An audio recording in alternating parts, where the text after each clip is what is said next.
Guardian Radio 96.9 FM, streaming on GuardianTalkRadio.com and the Guardian Radio app, Nassau, Bahamas. The views and opinions of the hosts and guests are their own and do not necessarily reflect the views of the management and staff of Guardian Radio.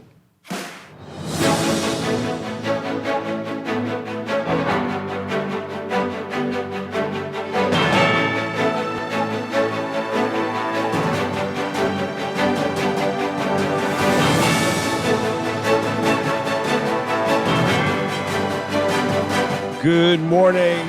The National Security Minister says there is no loss on the police force's insurance, rejecting claims that the government owes $100 million.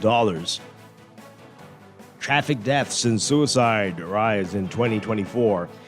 And could really finally be coming to Eleuthera with their electricity woes. We are talking with BPL this morning about their Eleuthera Grid Revitalization Project. It's all straight ahead this morning. I'm Dwight Strachan, and this is Morning Blend. Wake up, it's a new day. Wake up, it's a new day. It's the start of a new way. Good morning again, Bahamas. It is Wednesday, February 5th, 2025. This is Morning Blend on Guardian Radio 96.9. Again, I'm Dwight Strachan. In a moment, Chester Robards will be joining us. Also this morning in business, we're talking with Arawak Homes. They've got a Would You Be Mine promotion. We're going to get details about that and what you need to know if you are a property owner. That's all ahead. But first, it's time for the overnight, the latest breaking news from while we're sleeping, and the top national and international headlines this morning.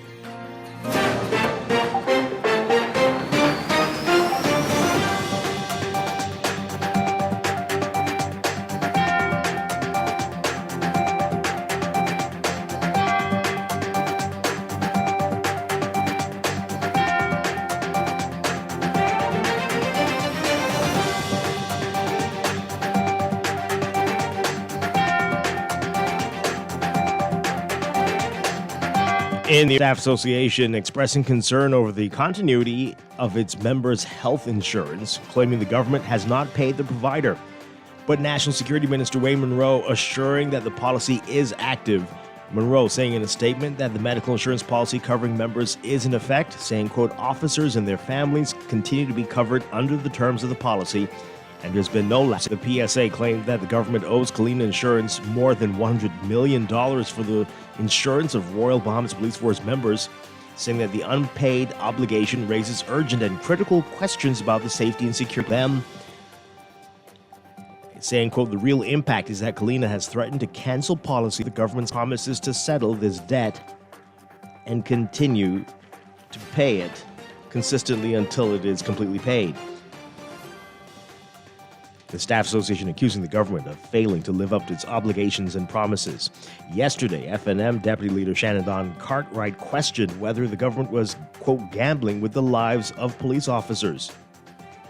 In response, though, Munro saying that he was advised by the State Minister for Economic Affairs, Michael Alquitas, that Kalina is not owed $100 million, saying, quote, there are no records to support such an assertion and no evidence has been presented alongside the document to substantiate the claim.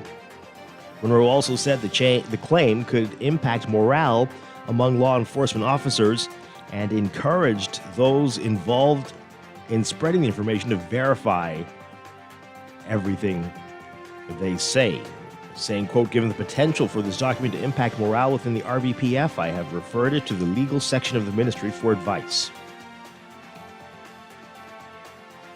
The Court of Appeal has rejected a bid by convicted child killer Darian Smith to reduce the 25-year sentence he received in a plea deal. Smith received the sentence in January 2023 after he admitted to beating his live-in girlfriend's 4-year-old daughter to death. Smith's girlfriend, Astanya Walker, left her daughter, Diana Bella Walker, in his care while she went to work on November 5th, 2021. During that time, Bella became unresponsive and was declared dead at the hospital.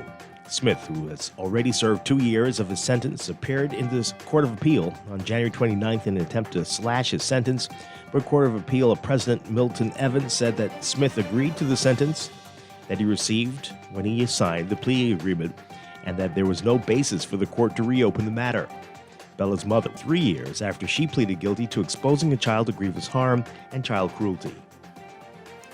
A woman charged after she allegedly threw acid on her brother and his girlfriend.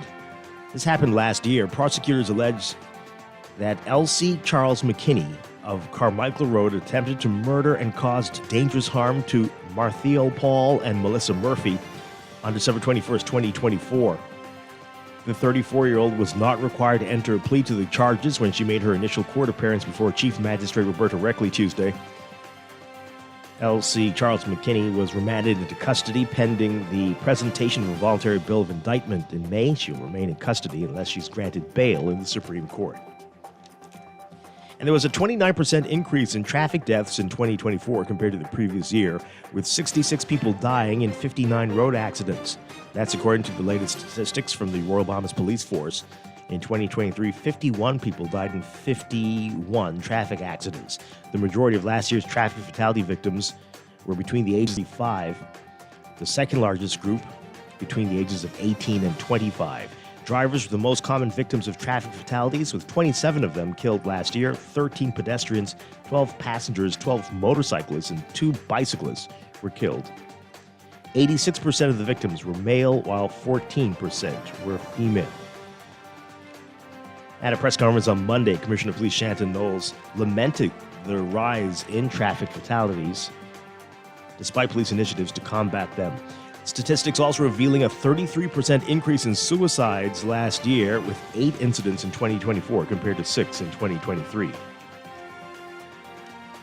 Overseas, U.S. President Donald Trump's proposal that the United States take over the Gaza Strip and permanently resettle its Palestinian residents swiftly rejected and denounced Wednesday by American allies and adversaries alike. Trump's suggestion coming at a White House news conference with Israeli Prime Minister Benjamin Netanyahu, who smiled several times as the president detailed a plan to build new settlements for Palestinians out there and for the U.S. to take ownership in redeveloping the war-torn territory into the, quote, Riviera of the Middle East. Trump saying, quote, the U.S. will take over the Gaza Strip and we will do a job with it too. We'll own it and be responsible for dismantling all of the dangerous unexploded bombs and other weapons on the site, level the site and get rid of the destroyed buildings, level it out, create an economic development that will supply unlimited numbers of jobs. The comments coming amid a fragile ceasefire between Israel and Hamas, during which the militant group has been turning over hostages in exchange for the release of prisoners held by Israel. Egypt, Jordan, and other American allies in the Middle East have already rejected the idea of relocating more than 2 million Palestinians from Gaza elsewhere in the region. Following Trump's remarks, Egypt's foreign ministry issued a statement stressing the need for rebuilding without moving the Palestinians out of the Gaza Strip. Saudi Arabia, an important American ally, weighed in quickly on Trump's expanded idea to take a sharply worded statement, noting that its long call for an independent Palestinian state was a, quote, firm, steadfast, and unwavering position. Similarly, Australian Prime Minister Anthony Albanese telling reporters in Canberra that his country has long supported a two-state solution in the Middle East and that nothing has changed.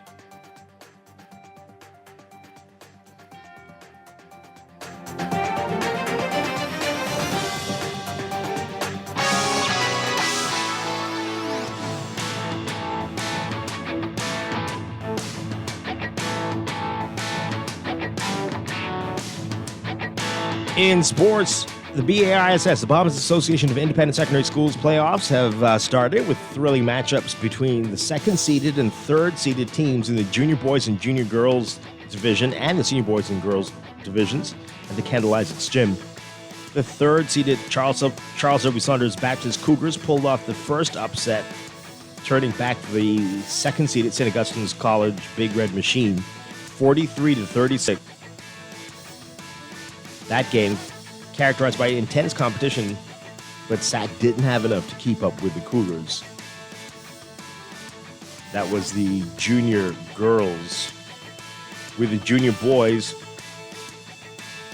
a nail-biting contest between the second-seeded Jordan Prince William Falcons and Charles Saunders Baptist Cougars The Falcons getting a 36-33 win. In senior girls, St. John's getting a win over SAC, 40-22.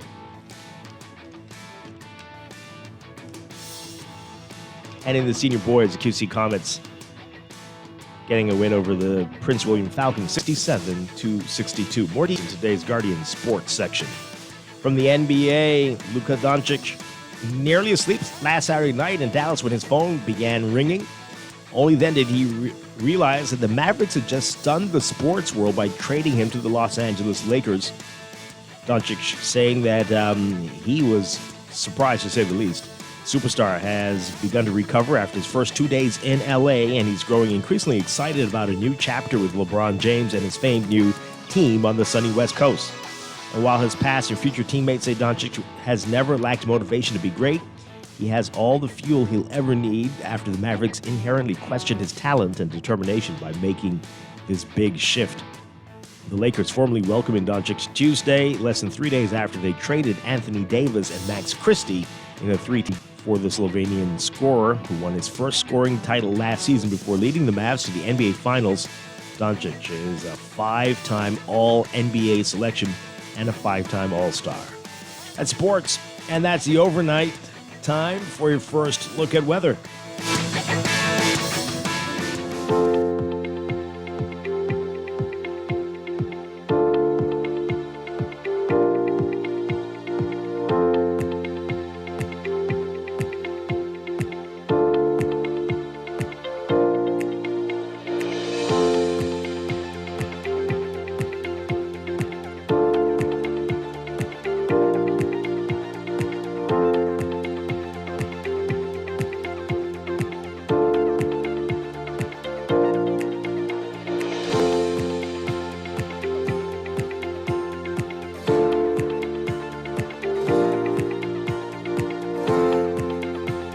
Your first look at weather brought to you by Easy Car Sales. We've got this lengthy dry spell and unusually warm temperatures for the first week in February. This is going to continue, though. Today and for the next few days, we've got a deep layered ridging pattern and a stable air mass just sitting on the country. Little change expected, as these features are going to remain pretty much cemented in place across the area. Look for just these warm temperatures to continue through to next week. We do have a near gale watch in effect for Inagua again and the entrance of the Windward Passage. And due to increasingly dry conditions, there's an elevated risk of brush fires. The public is urged to avoid burning trash and stay away from refrain from openly discarding glass, cigarettes, or any flammable materials. And there remains a moderate to high risk of rip currents for waters in the southeast Bahamas, as well as all Atlantic shorelines across the country. Beachgoers enter the waters in these areas, the central and southeast Bahamas, and should exercise caution along Atlantic exposures in the northwest and northern Bahamas. Your forecast for today, for most areas, mostly sunny, turning fair tonight, less than a 10% chance of showers. Winds easterly at 10 to 15 knots for the northwest Bahamas, east to southeast at 10 knots or less for the extreme northern islands. For the central Bahamas, northeast to east at 15 to 20 knots, and northeast to east at 15 to 25 knots for the southeast Bahamas. We're looking at high temperatures today in the mid-80s, around 83 Fahrenheit, 28, 29 Celsius. Overnight lows tonight getting down to about 68 Fahrenheit, 19 Celsius. That's your first look at weather this morning. We'll have your extended outlook coming up in just a bit. This first look at weather: red, violets are blue, EVs are green, and nicer for you. Test drive an electric vehicle at Easy Car Sales today and fall in love with an EV from Easy Car Sales. Enter for your chance to win a 2-night stay at the Grand Hyatt with a $500 resort credit. Visit easy242.com and start a new relationship today with an electric vehicle from Easy Car Sales. Wake up, it's a new day. Wake up, it's a new day. It is time for a break, but when we come back, we're discussing today's top stories right here on your home for fresh news and smart talk all day. Guardian Radio 96.9. It's a new day. Wake up. It's a new day. Every day in a busy world, we have to do so much. Bank with CIBC and get that personal touch. Share your ambitions, let us help your dreams come true. At CIBC, you're at the heart of all we do. We're on your side, we're listening, we know the way you feel. CIBC, ambitions made real. It's time to upgrade the way you enjoy at-home entertainment. Alive Fiber is here. Enjoy all your favorite channels and streaming apps, all at lightning-fast internet speeds with affordable bundles, and it's only a click away. Visit www.alivefiber.com to sign up now. Stay connected, live your life. It's good to be alive.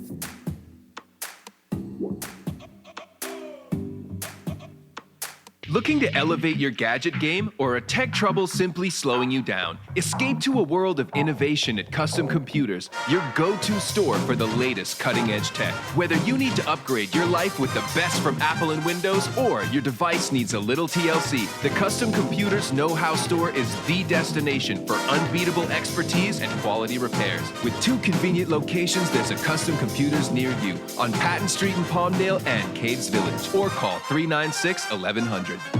With your water service this February with the Water and Sewage Corporation Sweet Savings Campaign. Pay your bill in full on or before the due date. Complete the entry form and we'll sweeten the deal with a 5% discount on your next bill. That's right, save some sweet cash just by keeping your account current. It's simple, it's easy, and it's our way of saying thank you for being a valued customer.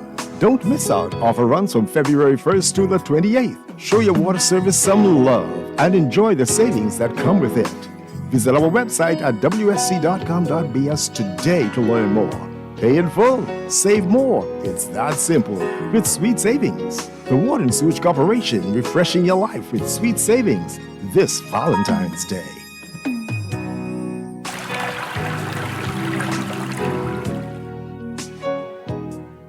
You try to rest, go with the best. On printing these, there ain't no one better, no.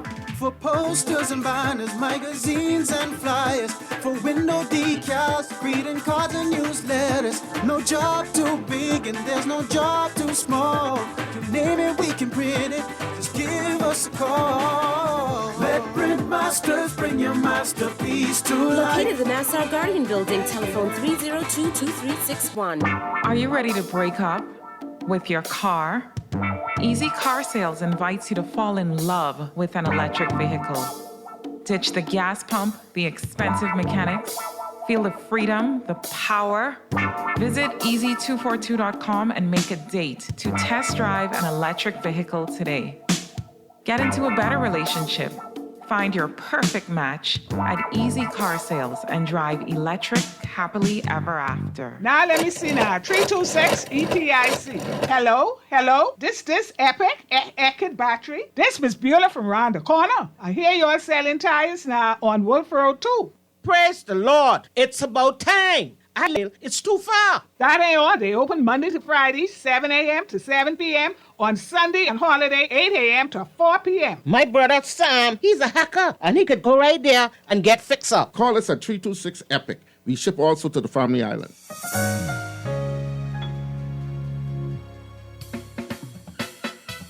Do you have uncontrollable debt? Are you ready to make that move to Fidelity for a stress-free future? These loans have a built-in savings plan that pays you unbeatable interest. Ask about our debt consolidation loans today. Call 356-7764. Fidelity, we're good for you. Wake up, it's a new day. Wake up, it's a day. It's the start of a new way.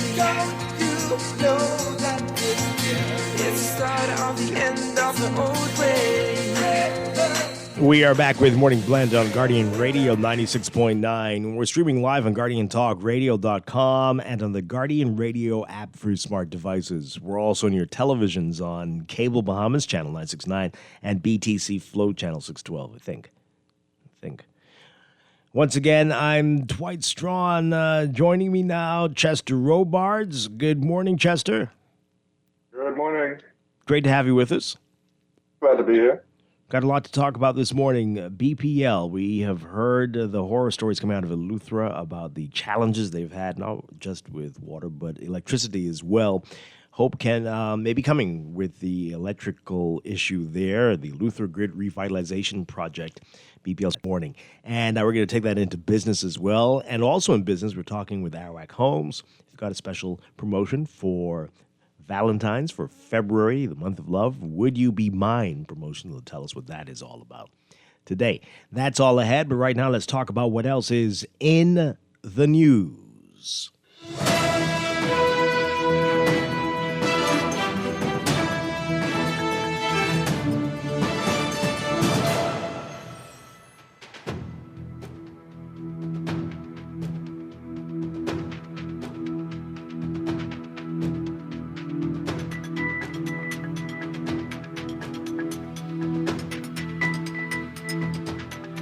And in the news, every day I wake up, heard the day before when it comes to new U.S. President Donald Trump and what he's planning on doing.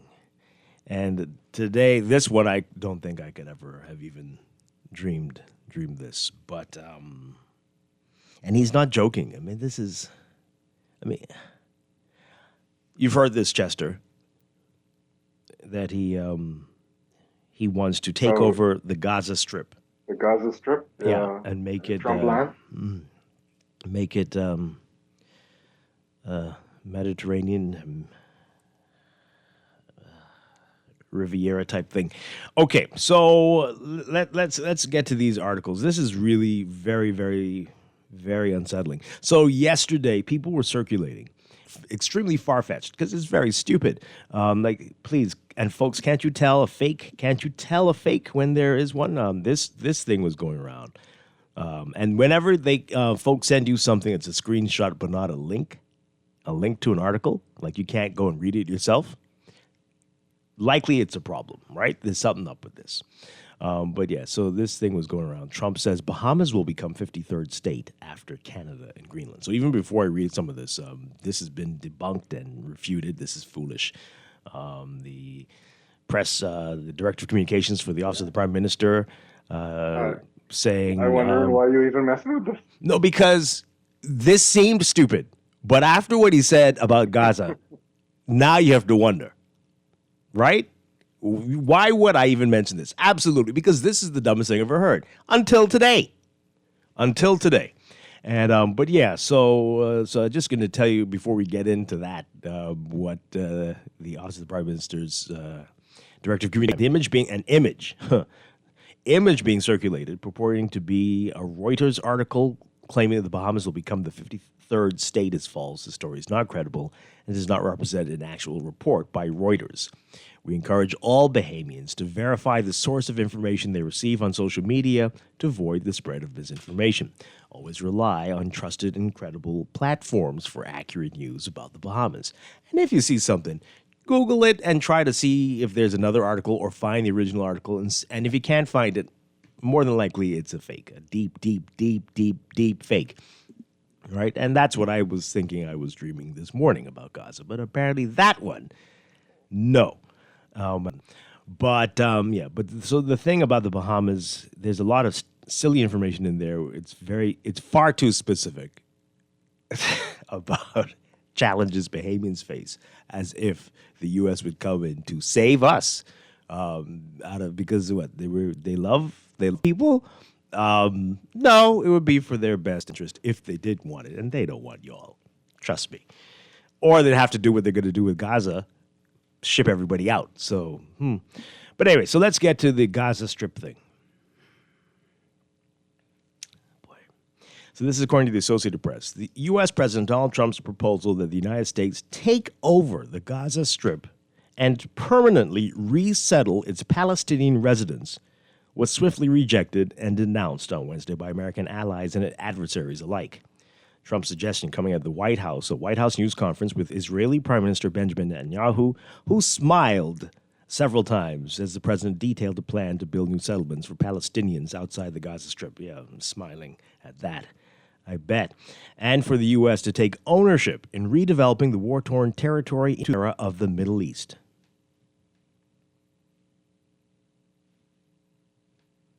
Trump said, quote, the U.S. will take over the Gaza Strip and we will do a job with it too. We'll own it and be responsible for dismantling all the dangerous unexploded bombs and other weapons on the site, level the site and get rid of the destroyed buildings, level it out, create an economic development that will supply unlimited numbers of jobs. Those comments coming amid a fragile ceasefire between Israel and Hamas, during which the militant group has been turning over hostages in exchange for the release of prisoners held by Israel. Egypt, Jordan, and other American allies in the Middle East have already rejected the idea of relocating more than 2 million Palestinians from Gaza elsewhere in the region. Following Trump's remarks, Egypt's foreign ministry issued a statement stressing the need for rebuilding, quote, without moving the Gaza Strip. Saudi Arabia, an important American ally, weighed in quickly on this, noting that its long call for an independent Palestinian state was a, quote, firm, steadfast, and unwavering position, saying, quote, the Kingdom of Saudi Arabia also stresses what it had previously announced regarding its absolute rejection of infringement on the legitimate rights of the Palestinian people, whether through Israeli settlement policies, annexation of Palestinian lands, or efforts to displace the Palestinian people from their land. Similarly, Australian Prime Minister Anthony Albanese telling reporters in Canberra, the Australian capital, that his country has long supported a two-state solution in the Middle East and that nothing has changed, saying, quote, Australia's position is the same as it was this morning, as it was last year, as it was 10 years ago. Trump has already made waves and upset longtime allies, suggesting the purchase of Greenland, the annexation of Canada, and the possible takeover of the Panama Canal. It was not immediately clear whether the idea of taking over the Gaza Strip was a well-thought-out plan or an opening gambit in negotiations. New Zealand's foreign ministry saying in a statement that its long-standing support for a two-state solution is on the record, and it added that it won't be commenting on every proposal that is put forward. That might be for the best. We might need to try to ignore some stuff coming out of Washington for the next few months. Chinese Foreign Ministry spokesperson Ling Jiang also for a two-state solution. The Turkish foreign minister saying that Trump's proposal on deportations from Gaza is not something that either the region or we would accept. Even thinking about it, in my opinion, is wrong and absurd. That's Hakan Fidan, the Turkish foreign minister. And this is coming from all over the world. People saying this is really what's going on. What do you make it, folks? If you don't see how concerning this type of talk is, then I want to hear from the people who love up Trump so much. They probably think this is great. But this is the type of talk we were hearing. People were hearing a lot in the 1930s. And obviously some of you don't know what happened after that, but this is not good. This is not good. Even as a joke. He didn't say how many Trump towers the Riviera was going to have. Let's talk about it. 323-6232. 325-4316. 325-4259. Tweet us, Facebook us, text us, 422-4796. You can call us toll-free as well, 242-300-5720. I mean, it now it doesn't seem far-fetched that something like that could get out there and people would believe it, that he's going to come for the Bahamas next.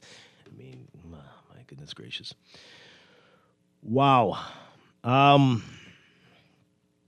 What do you think? I was saying, he says things like this. He did this with the tariffs to shake the tree and see what happens, and there is movement afterwards. Do you think that this was just something to get people talking and get folks really considering the two-state solution, that we must move in this direction? Is that what this is? Is he just an evil genius? I doubt it. No? He is. He just does and schemes, and they come out of his mouth. Would you be surprised if this is the first time anybody was hearing it when he sat down with Netanyahu? Wow. Let's go to the phone lines and the text messages. Good morning, caller. You're on the air. Yes, good morning to both of you. Hi. Yeah, Donald Trump is a pretty radical individual, and he's probably trying to throw whatever he can throw to see what sticks. But I would not underestimate the level of his depravity when it comes to the world. He wants the world to be his footstool because he really wants to be, in my opinion, the Antichrist. So we have to really take him serious. Don't just blow it off as, talk in the wind. He's really demented. In fact, most Americans know that. But if you look all around the world, you find most leaders who are running countries should be in jail. And we could go down the list. But is it possible for me to comment on the police insurance issue? Sure. Okay. Has the deposits breakdown and cash disbursements and receipts from a reputable accounting firm and not a government-appointed accounting firm that may be in on just keeping numbers away from... Because if there were claims and there's money, bring the proof. Why can't Dr. Halkitas just provide all of the accounting information and call it a day? So your question was a rhetorical one, because nobody, if you're dealing with the government, will ever get those type things. You're just asking to put it out there. Yeah, well, I mean, this is where this thing about freedom of information and Oh, all this yeah. other good stuff comes into play. Because Yes. if they're not bringing the accounting information, which should be done by, and I'm not talking about just every Joe Blow accounting firm, because not all accounting firms in the Bahamas are reputable. We could go down that road whenever you're ready. Okay. But I think the government need to just come up, instead of just saying that, yeah, this is da-da-da-da, let's see the accounting reports. Amen? Well, I hear you. Okay, thank you very much. 323-6232, 325-4316, 325-4259. Tweet us, Facebook us, text us, 422-4796. All right, so there's another story here. Fox News, their story on it. I was watching a bit of them this morning. For the 40 minutes I had to endure it, they weren't talking about this story because I think, but on their news site they have an interesting story. So Netanyahu was asked about this, according to this story. When asked about taking over the Gaza Strip, Netanyahu is saying, did I lose it?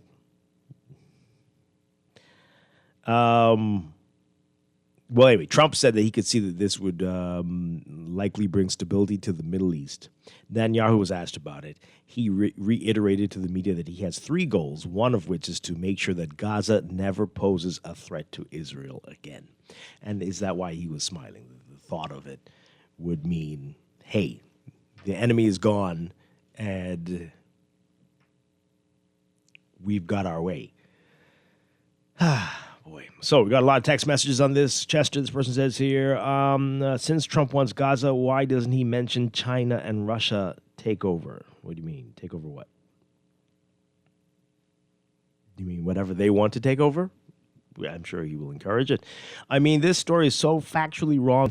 We are already the 51st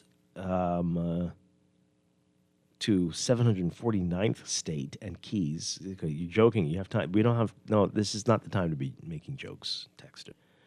Okay. No, it's not funny. It's not. This person says the Gaza idea isn't a bad one. You hear that, Chester? It's just hard to execute. If the Palestinians build it back how long before and it's destroyed again, peace can only be achieved if one of them leaves. And since one is in rubble, well, they're already halfway there. Oh, boy. Wow. Oh, wow. boy. What kind of person wrote that? Oh, my God. Wow.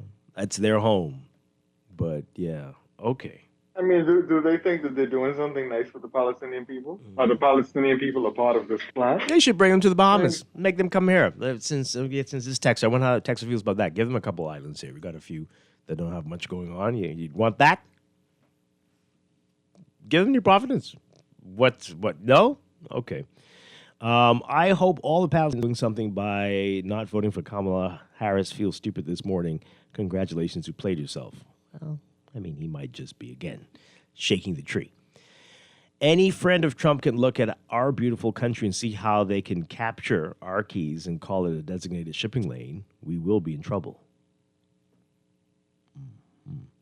This Israeli-Palestine conflict has been going on for over 60-plus years. U.S. president after president for decades have been coming up with solutions, and all have failed. So Trump's idea might be funny, but who knows? Probably it might stop the decades-long war between the two sides. Oh, Lord of mercy. By entirely displacing the people and turning it into a playground for the rich. Another playground for the rich. Yes, that's the solution. Well, we could do a lot here too. A lot here. Dwight, you need to bring that guy you had on the show that time before the U.S. election. Let's see if he can defend the latest Trump foolishness. He can. Trust me. I'm sure he thinks it is a fantastic idea. Good morning, caller. You're on the air. Morning, Dwight. Hi. Morning, Chester. You know, I've learned to receive information when I hear it, right? And before I come to a conclusion, I step back, analyze it, turn it upside down, and look at it. Yeah, Trump may have his unorthodox utterances and sayings, right? But the good part of Trump is whatever he says or he say he won't do, 95% of us, the people in the world, is be thinking it, but afraid to say it. Yeah? Yes, it is. Were you thinking this one too? No, I didn't think about it, but I'm still analyzing it. You see the conditions in Gaza Strip, man, and them people ain't going to stop throwing rock and fight the thing, man. It's a good idea. I don't know if the conditions are because of the oppression. Man, listen, Gaza been like that way from biblical times. No, not quite. Not quite. Not quite. What he can do, though, he can offer who wants to leave Gaza to leave, and whoever could take him like El Salvador. He could do that. It'd be better for all of them, man. But Trump says what he means, and he means basically most of the time what he says.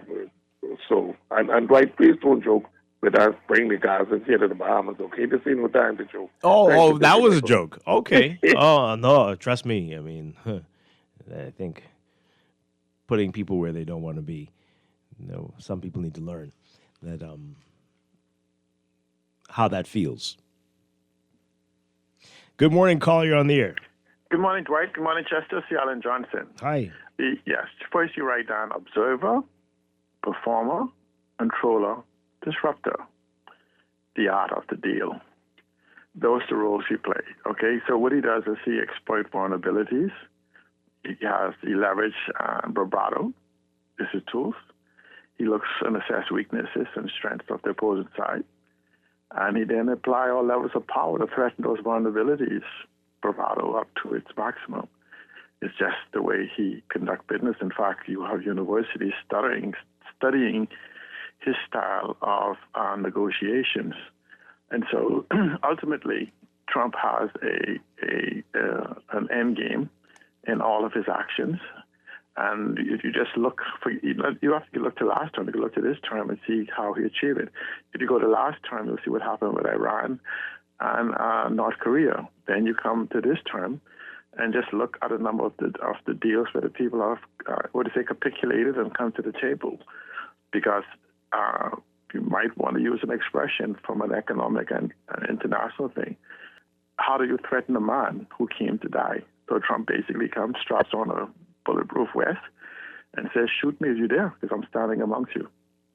And so it's just a style of negotiation. Hasn't China made it in a sense? Haven't Mexico and Colombia, and now he took the position with a place named at war with Russia, that now they are in negotiations to give up all of their rare earth minerals when people didn't understand it. Just watch the process as it goes through. And so it is his style. The key is to understanding what is his intent. On taking over the Bahamas, you don't have to take over something you already own as a protectorate, because we are within the if you make an argument from a standpoint that we are within the United States exclusive economic zone, 200 miles offshore, even though we may somehow believe we are exercising our 12-mile economic zone and our 200-mile economic zone. Because if we exercise that, we'll be on the other side, we'll be in the Gulf of America. Oh, wait a minute, is that Gulf of Mexico? We'll be in the Gulf of Mexico, and they would be well past the Bahamas. So we are intrinsically. So what I would do, however, say that we must watch what happens when the ambassador comes here, and the role from watching the Bahamas Business Outlook, the positioning and leveraging that's already been taking place between China and the U.S. Dwight, let's say this, right? As Bahamians, we must look for the opportunity in this. We must stop trying to warm ourselves by other people's fire, and we need to build our own and understand how it goes. But let's say one more thing that's happening on Grand Bahama, Dwight. Really quick. In Grand Bahama, the Office of the Prime Minister is evicting individuals from the homes that they said were for the transition homes that they bragged about this weekend that they have established. In fact, a mother and her 2 infant child was kicked out of the home late yesterday evening, and social services says they can provide them no assistance. All right, we'll have to look into that. Thank you very much. Okay, let's take this call. Good morning, you're on the air. Yeah, good morning, Dwight. Good morning, Chester. Hi, good morning. Yeah, this is a crazy world we live in, Dwight. I mean, the things people say and do sometimes, but what you need to do is this whole thing about the Gaza and what Trump is talking about and Netanyahu. Netanyahu gave in some information some months back about how they wanted to put a canal where the Gaza Strip is because of the Suez Canal. They wanted to have their own canal. So they're gonna. The plan, the intention from the beginning was never to return Gaza to the Palestinians because, like I said before, Benjamin Netanyahu had already presented a plan that they have to cut a canal through that area. All right. Now Donald Trump is only going along with the plan. Don't mind Donald Trump with all this talking and all this talking here and talking there. The decision that Donald Trump is going to make as president of America is not going to derail what the intentions of those who in power really, really want to do. He might do a little things here and there that might go off of the agenda. But when it comes to the main goal and sticking to the main part, he's not gonna defer from that. So everyone just needs to understand that the whole Gaza thing, the plan from the beginning was to not return the Gaza Strip because they wanted to take it. They want to cut a canal. All right, and I mean, and this just goes to show how worthless the United Nations is. That a man like Donald Trump talking about he is going to bring peace to a region when the United Nations should have done that a long time ago. We need to start asking questions. Why is it that we keep telling you that you do not understand how the United Nations. It's not what you think. It is not an army. They just don't go in there and take over people's places. It's not how it works.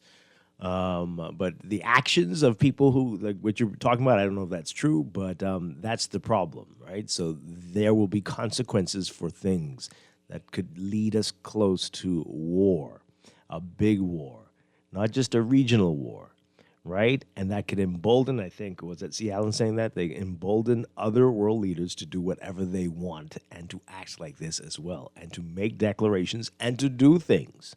There are plenty of places that have their eyes on their neighbor and have been warning and threatening that we're coming for this because we believe this is ours.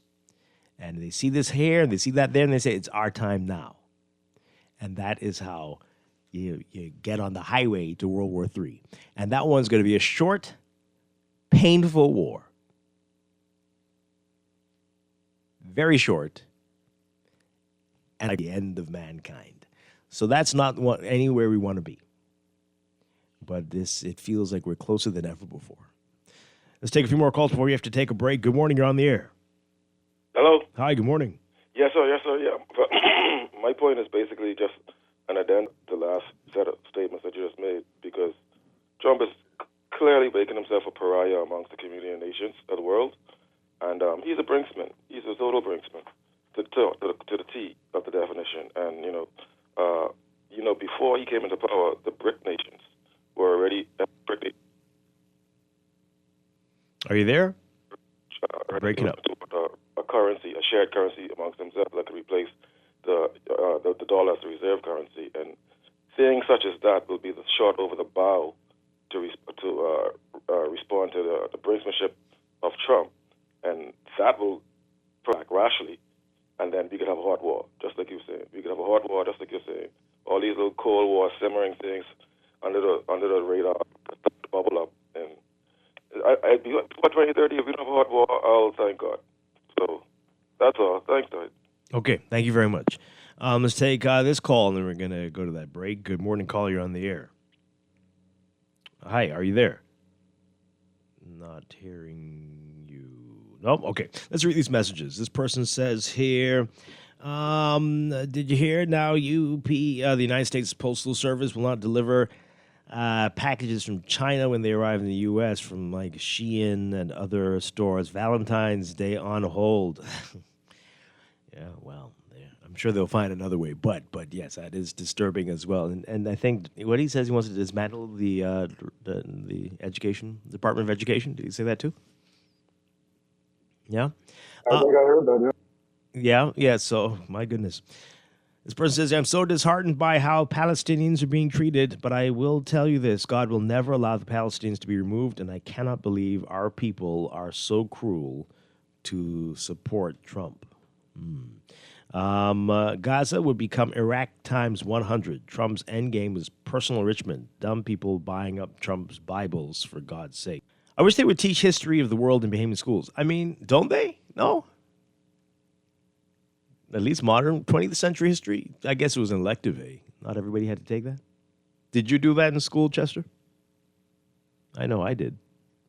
Sorry, do what? U.S. history? 20th century history. No? I don't remember. Oh, dear. Really? Yeah, that's desperately needed. Desperately needed here. Because I think people are not getting concerned that they're seeing the same things that happened before 1914 and before 1939. You're seeing the same type things, the same type people emerging, the same alliances. If you hit my friend, that leads to something crazy. Oh my gosh. While Netanyahu was shredding Gaza and killing innocent women and children, Guardian Radio had nothing to say. You're an idiot, and that is not true. Come on now.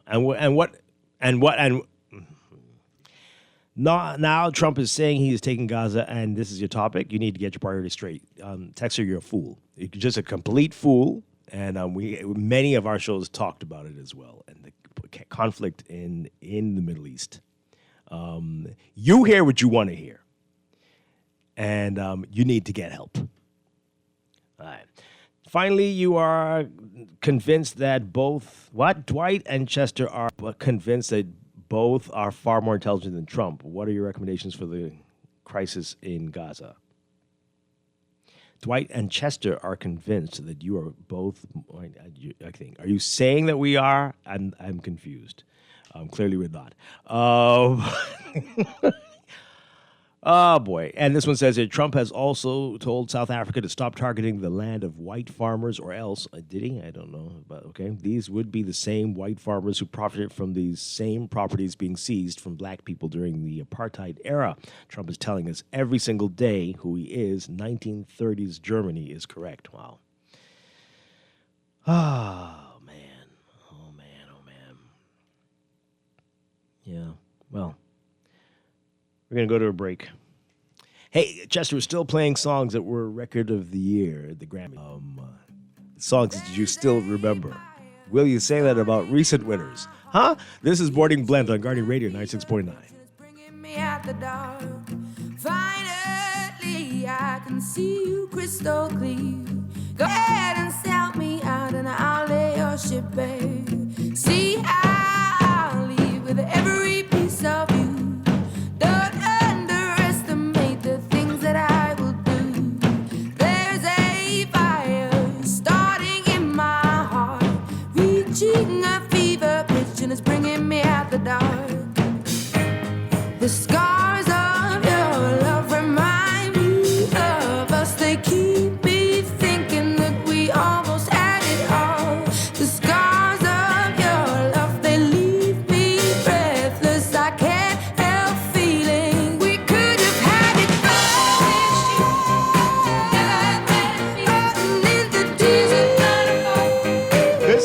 Guardian Radio 96.9 FM, streaming on GuardianTalkRadio.com and the Guardian Radio app. RBC. Life is full of twists, turns, and defining moments that create your own unique story. However your story unfolds, we're here to help guide you through it. From every big decision to every new adventure. RBC. RBC.com/Caribbean/all of you.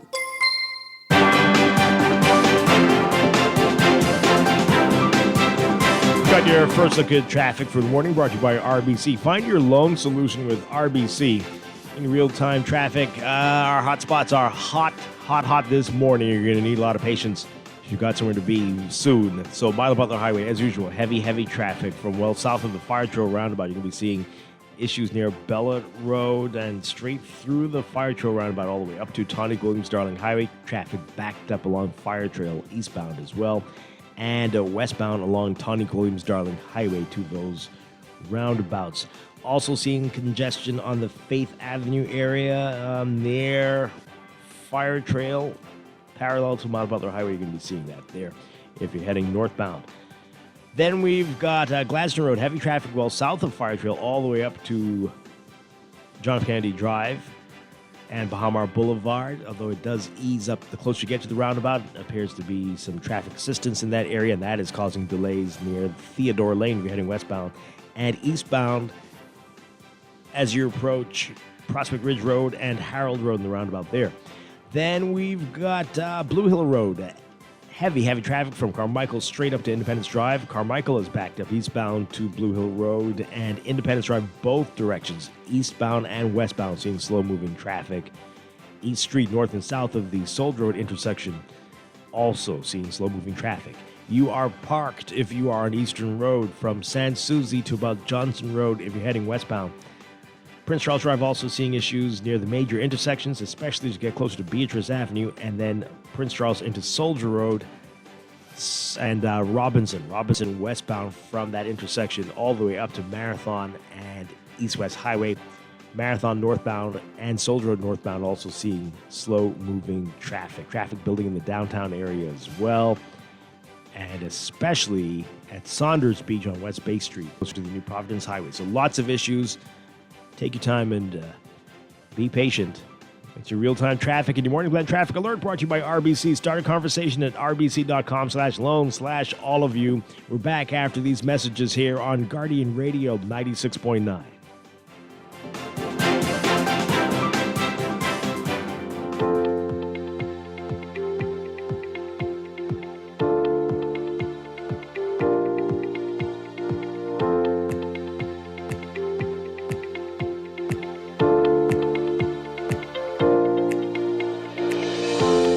A new line, the Sky series of porcelain. It comes in 4 colors: Sky Noir, Sky Gris, Sky Glance, and this one, Sky Azure. As the name suggests, you would think it has a strong blue component, but the blue is kind of like just a hint in the overall coloring of the porcelain. The blue feature runs more or less the center of the tile, and that's surrounded by light shade. The Sky Azure, like the others in the series, needs to be seen to be appreciated. Stop by Pender Tile and have a look at Sky Azure, one of the 4 in the Sky series. Spain sounds like this. But with a little Caribbean, it can sound like this. The world needs more Caribbean. And with FedEx, you can ship your products to every corner with increased cargo capabilities, 24/7 shipment tracking, and shipping tools. Take your business worldwide and enjoy life a bit more like us. Maybe it's time to explore your options. There's no harm in reviewing your mortgage arrangement, considering a better deal. CIBC Caribbean can help you narrow your search and decide. Switch your mortgage to CIBC Caribbean and enjoy a special interest rate and help towards your switching cost. Visit CIBCFCIB.com/inspired home for more information. Conditions apply.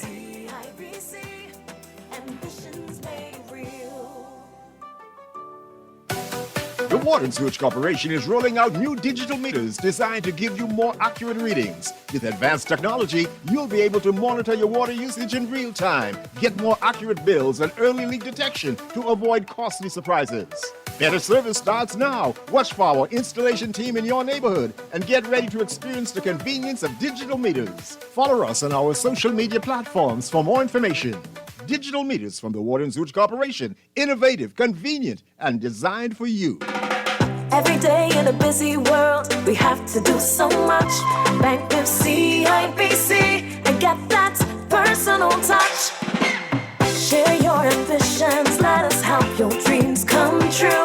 At the heart of all we do, we're on your side, we're listening, we know the way you feel. CIBC, ambitions made real.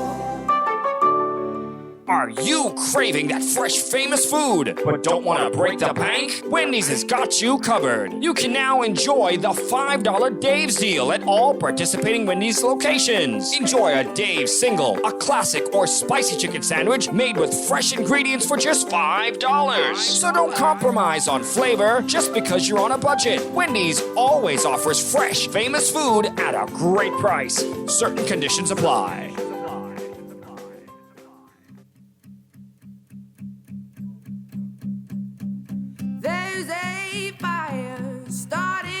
All right, let's do a couple of messages before we go to the news, Chester. We've got this text here saying, note that Trump's goal of who he wants to pay to rebuild Gaza was achieved when Israel should have been required to rebuild what they destroyed. He now has the Arab states saying, heck no, they will consider rebuilding Gaza together. Well, I mean, he said it. It doesn't mean that this is necessarily going to happen, but the fact that he's saying it, and I think he said also that he's not trying to be funny. So that was like, just so you know. This person says here, what do you think about Trump saying no more gay pride flags will be flown at embassies around the world? I know you don't like that idea. I don't give a crap. What is that to me? Okay. They can do whatever they want to do. And they will do whatever they want to do. That's how. Honestly, the thought of the U.S. taking over this place sounds amazing. For reasons we all know, just look at the state of our public hospitals, just one of many. I assure you that if that were to happen, there'd be a mass exodus of young people out of this country until the U.S. gets a place together, just my opinion. Anyway, I think things wouldn't go the way that you all think. Plenty of people around here would need to leave the country, and it's not who you think. But anyway, we'll be back after the news. This is Morning Blend on Guardian Radio 96.9. Stay with us. This is Guardian Radio 96.9 FM. Fresh news, smart talk, all day.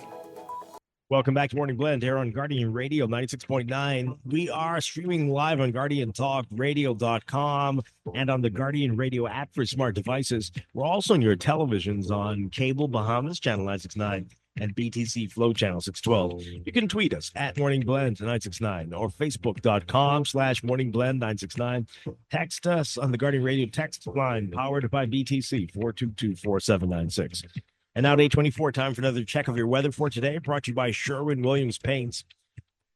We are experiencing a lengthy dry spell and unusually warm temperatures for the first week in February. It's going to continue for the next few days, though, due to the influence of a deep layered ridging pattern and a stable air mass over the country. We're expecting little change in this weather pattern for the next few days as the features are basically cemented in place across the region, and not much rainfall to talk about as well. This is expected to continue into early next week. We do have an air gale watch in effect for the area, for the waters near Inagua and the entrance to the Windward Passage. And also, due to the increasingly dry conditions, there is an elevated risk for bush and brush fires. So everyone's being urged to avoid burning trash and to refrain from discarding glass, cigarettes, or any flammable materials. There's also moderate to high risk of rip currents for waters in the southeast Bahamas, as well as all Atlantic shorelines across the country. Beachgoers in those areas urged not to get into the water. This is the central and southeast Bahamas. and should exercise caution along Atlantic shorelines in the northern and northwest Bahamas. For today, for most areas, we're looking at mostly sunny conditions turning fair tonight. We've got highs in the mid 80s, around 83, 84 Fahrenheit, about 27, 28 Celsius. Overnight lows tonight getting down to about 68 Fahrenheit, 20 Celsius.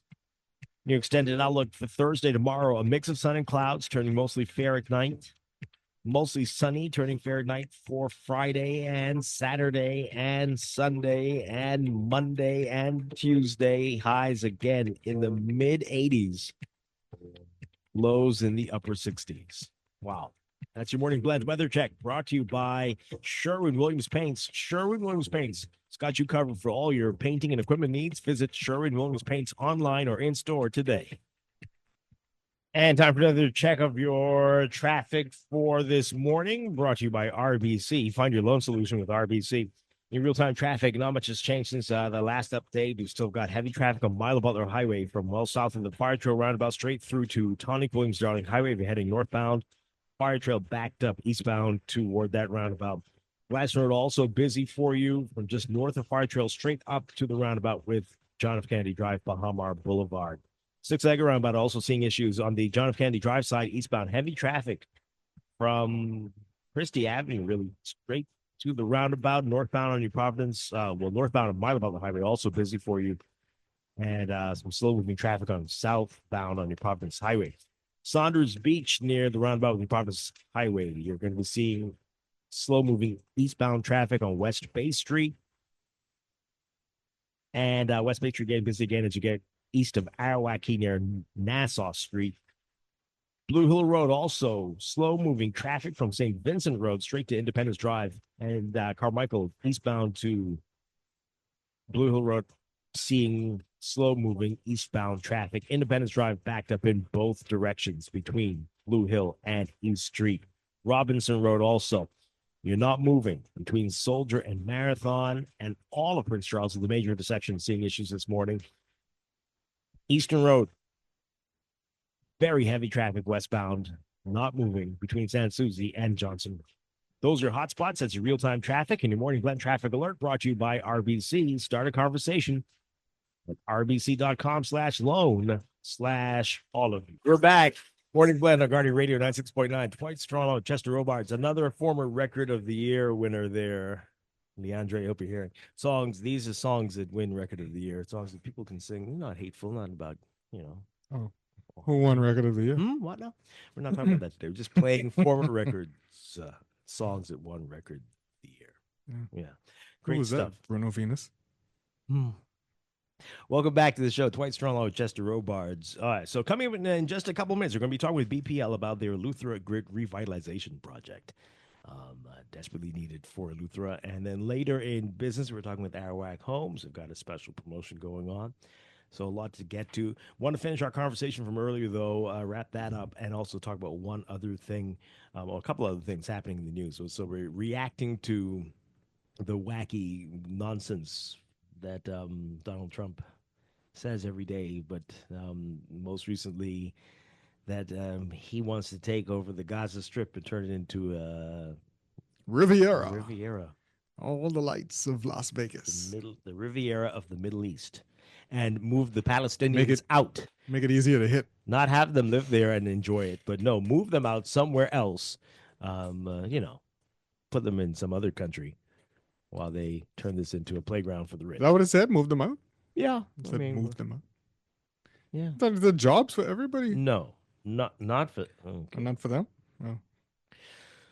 So most of the world condemning this because it is insane. And what are people? Pawns? Yes, we know the answer.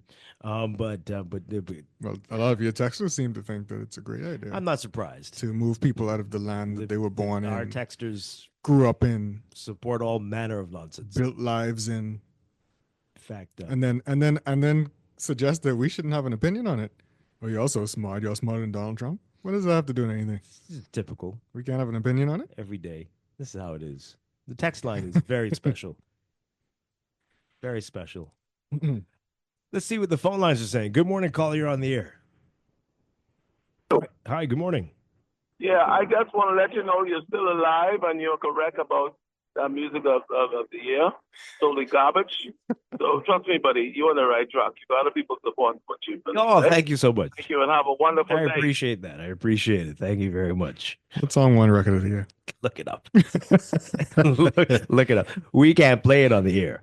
I think it's the first time in history that we can't play the record of the year on this station. Was it that Drake diss track? Yeah. Oh. Because that's what we're all about now in the world. course. Hate. And I'm not a Drake fan. That's not what this is. People were saying that. Did it win? That's Did it win now because record of all this? and song. all this DEI? stuff? No, sorry. But record and song. No, not record and DEI. song. It won record and song. I mean, that's what the world has come to now. It's a perfect time with all this tension between This is what you would expect. neighbors. That's what you would expect.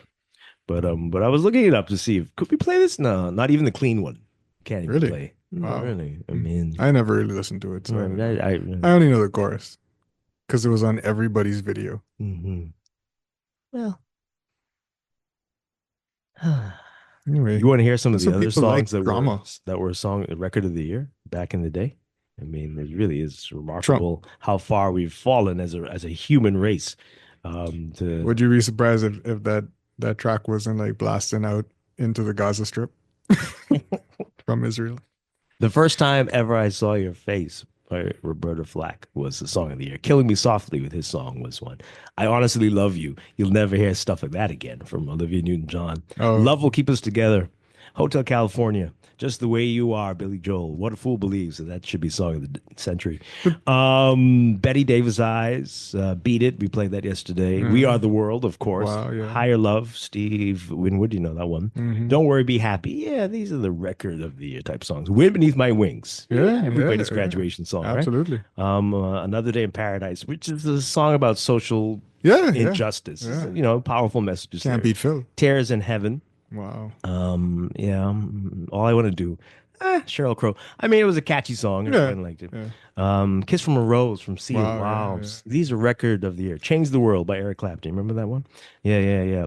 Well. My Heart Will Go On. That was Yeah, of huge. course. It's corny now, but yeah. This is one that doesn't make sense. Sonny Came Home. You know that song? Like, why was that? I never liked that song, and that really shouldn't have been. I love there. that song. What? Anyway, I just see. move on. Chester. Chester's not like us. Ah, boy. Anyway, okay, we wasted too much time on that now. Yeah. Well. Wow. Well, it just goes to show, though, this is why our generation gets to say to the new generation, y'all don't understand what music was. No, I've got a bunch of old people telling me, I don't know what I'm talking about. The song is genius. He's a Old Pulitzer- people? What kind of old people? older than Older me. people? People older than me. He's a Pulitzer Prize winner. He's a genius. He's singing at the Super Bowl, singing. So yeah, I need to put some respect on his name. I do respect him. I just think this was not a record of the year type song. Yeah. But what do I know? All right. So did you hear what happened at UB? Uncle Buck. They No, were I didn't know what you're talking about. They Oh, issued they a were statement. hacked. Oh. They've issued a statement the 4th of February, so that's yesterday, saying the University of the Bahamas wishes to advise its stakeholders and the general public that we experienced a ransomware attack that is impacting our online network systems. Upon discovery of the breach, our technology services team initiated our incident response plan, and we are working closely with cybersecurity experts and law enforcement to investigate the matter. Key points. Incident discovery. The incident was detected on Sunday, the 2nd of February. Actions taken. An email was sent to the university community at 7 p.m. on Sunday. Immediate steps were taken to secure our internet-based systems by disabling access to our network, and an investigation was underway. So these are protective measures. We are advising our students, faculty, and staff to change passwords on any device connected to the UB network and closely monitor activity on their accounts. The team is working methodically to safely and securely restore our online network. The university will provide regular updates, and as we work to resolve this matter. Oh boy. Wow. Rough stuff. Yeah. Yeah. But sounds like they have a plan in place for those kinds of things. Yeah. As everyone should these days, I'm sure. Definitely. Hopefully it won't do too much damage. And cause some irreparable damage by now. Hopefully not. All right, let's take these calls quickly. And we got to go to a break. Good morning, caller. You're on the air. Morning, Mr. Strachan. How are you? Doing well. Auntie Chester, how are you, sir? Good morning. Listen, I just called to say one thing, right? That report by Warren Miller saying that he can't catch the fellas, right? Mm-hmm. That's a bunch of garbage. You know why? Number one, you have drones, right? The police force have drones. So you can fly the drones over the area. Number two, the defense force, the police force, immigration, and prison, they have the dogs. So you try and tell me you said lose 25 dogs in that area. They can't pin down them guys?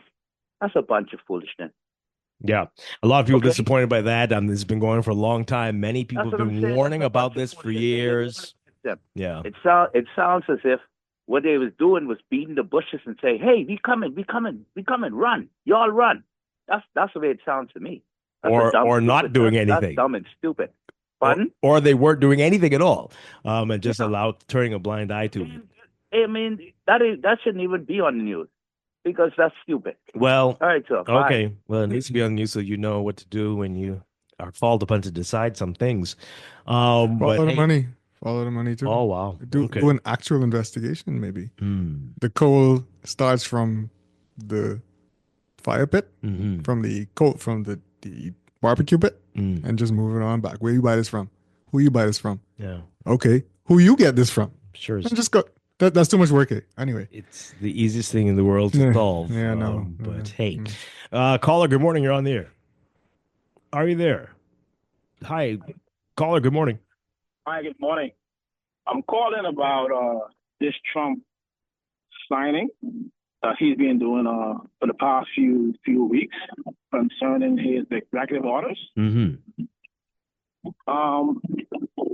Have any of you guys seen any mass deportations of European migrants? Of what migrants? European migrants from Europe, white immigrants. If deportations? Yes. From where? Europe. You're saying in the Bahamas, deportations of European? No, in America. Oh. I mean, from what we understand, there aren't too many there who are undocumented from that part of the world. Do you believe that America do not have many white illegal immigrants? No, it's different things that you're saying, but you're saying from Europe, right? Well, I mean, we're led to believe that there aren't many. But what's your point? What is the point you're making? My point is Trump is very racist. Oh boy. His policies are racist, and they're racist against Black and Latino immigrants. Well, I mean, things like that have been said for many years, and here he is in his second term. So, oh well. Thank you for the call. Good morning, caller. You're on the air. Good morning, Dwight. Hi. Good morning. And morning, Chester. Good morning. You know, the gentleman that called before this one with the confusion. I agree with what he is saying, but I wanted to add something to that. It's not the fact that I don't think it's the fact that they don't go or don't check, and that they come there like Dwight was saying, making noise and so on and so forth. What they do is they make an announcement. I realized that because I worked in the fast food industry for a few years. And one of the things I know is before the health people come, we know a week in advance. That they are coming on the 25th of February. So therefore, all the extra deep cleaning is done. Wow. The government agencies, they have persons in there that talks too much. So they tell their friends, and their friends broadcast it. So therefore, these persons, they go on, they have been, that's why they only meet the stuff there.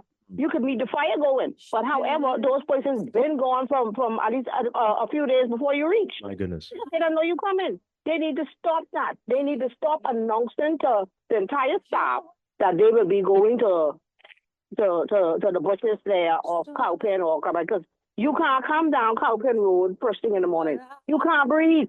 When you coming from Adelaide, you cannot breathe. It's disturbing. But yeah, disturbing, but it's been going on for many, many, many years, right? And so I don't know how people can be acting brand new. They burning other stuff too now. Boy. Hey, this text as we get ready to go. Oh, it's another person saying they like Sonny came home. Thank you. Thank you. Record of the year, though? Let's start a club. Seriously? Record of the year? You go hate Please, somewhere else. please. This texter says, I don't know about the Gaza Strip, but I'd rather America take over us instead of Haiti. Any day, I think they mean instead of Haiti taking us over. Is that what you mean? Oh. By the way, they already do. Which ones? And they are not like us. Oh, they are representing us. Oh, okay. This just stop. What's going on there? Whitney. Hey, we're going to take a break and be back with more Morning Blend on Guardian Radio in just a bit. That is all I'm taking with me. So goodbye. Please don't cry. We both know I'm not what you need.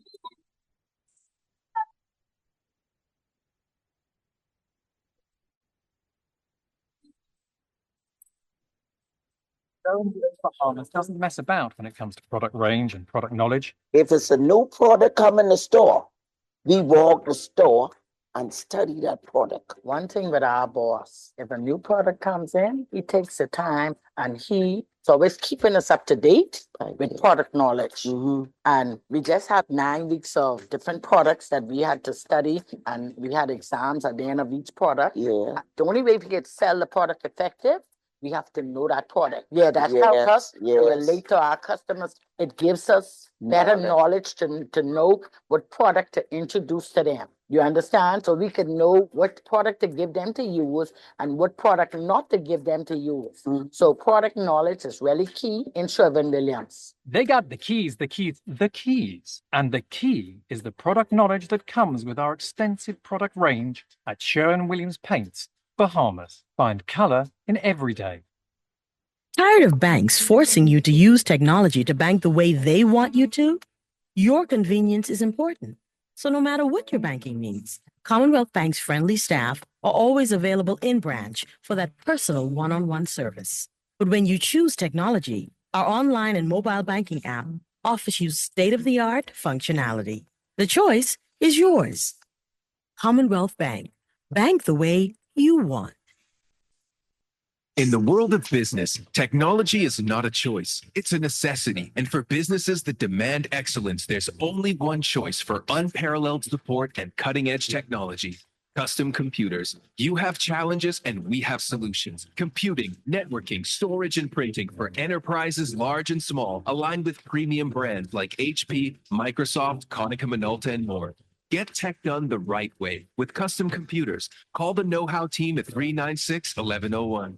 Screws and Fasteners World, Balfour Avenue and Palm Beach Street, has those hard-to-find fasteners for you right now. You can find stainless steel regular hex, carriage bolts, galvanized bolts, threaded rods, nails, self-tap screws, sex bolts, anchor bolts, turnbuckles, masonry tools, hand tools, and weed whacker strings. Check out the rope selection and car body fasteners, too. Special orders are welcome. It's your #1 fastener store. Screws and Fasteners World, Balfour Avenue and Palm Beach Streets. Call 326-1976. Are you ready to break up with your car? Easy Car Sales invites you to fall in love with an electric vehicle. Ditch the gas pump, the expensive mechanics. Feel the freedom, the power. Visit easy242.com and make a date to test drive an electric vehicle today. Get into a better relationship. Find your perfect match at Easy Car Sales and drive electric happily ever after. Are you ready to elevate your day with a burst of flavor? Look no further than Dunkin', your ultimate destination for everything delicious. From our freshly brewed coffee that is sure to pick you up, to our signature frozen beverages that will cool you down. And don't forget our mouth-watering sandwiches, made to order all day.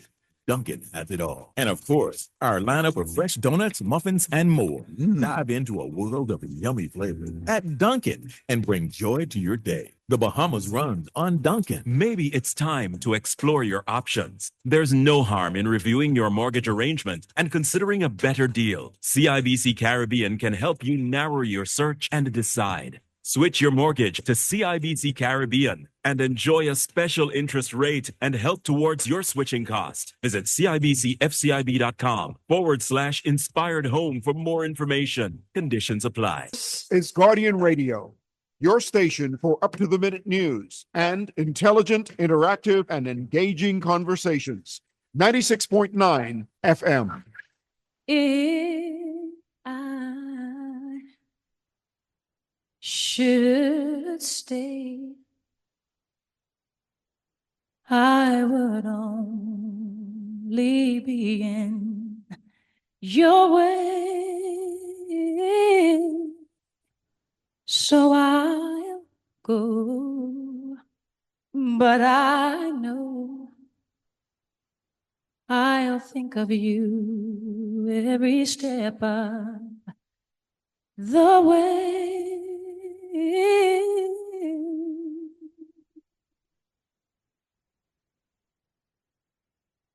And I'll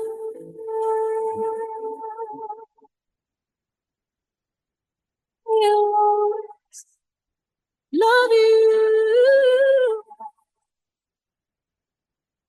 We'll always love you.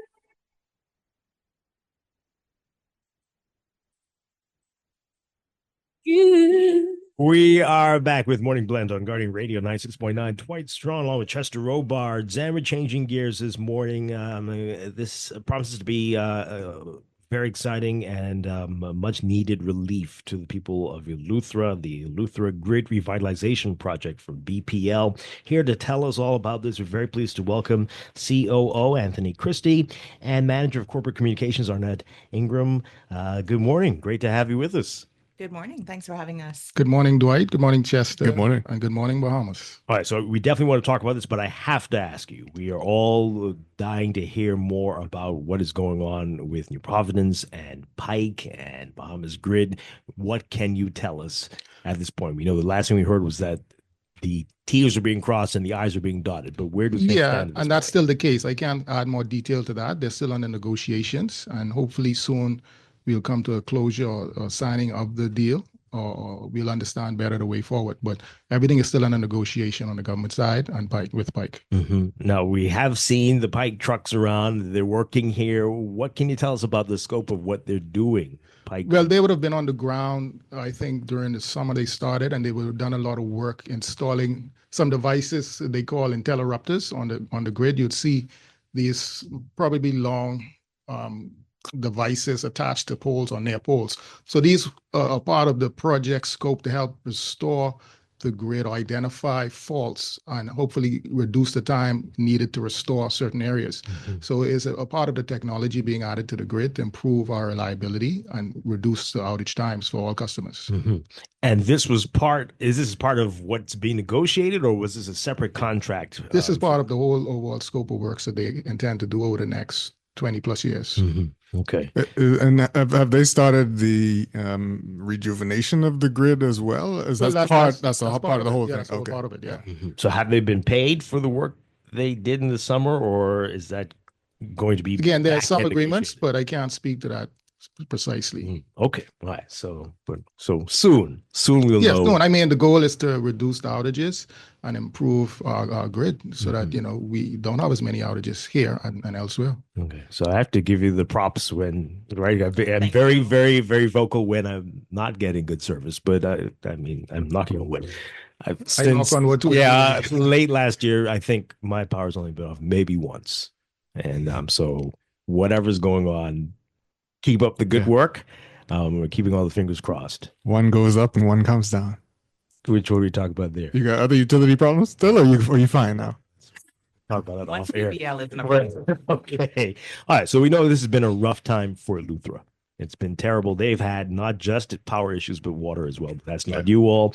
But exactly what happened there before we get to what this project will entail for Eleuthera? Well, yeah, over the, I guess, previous 6 months, they've had a lot of outages, in particular Harbour Island on mainland.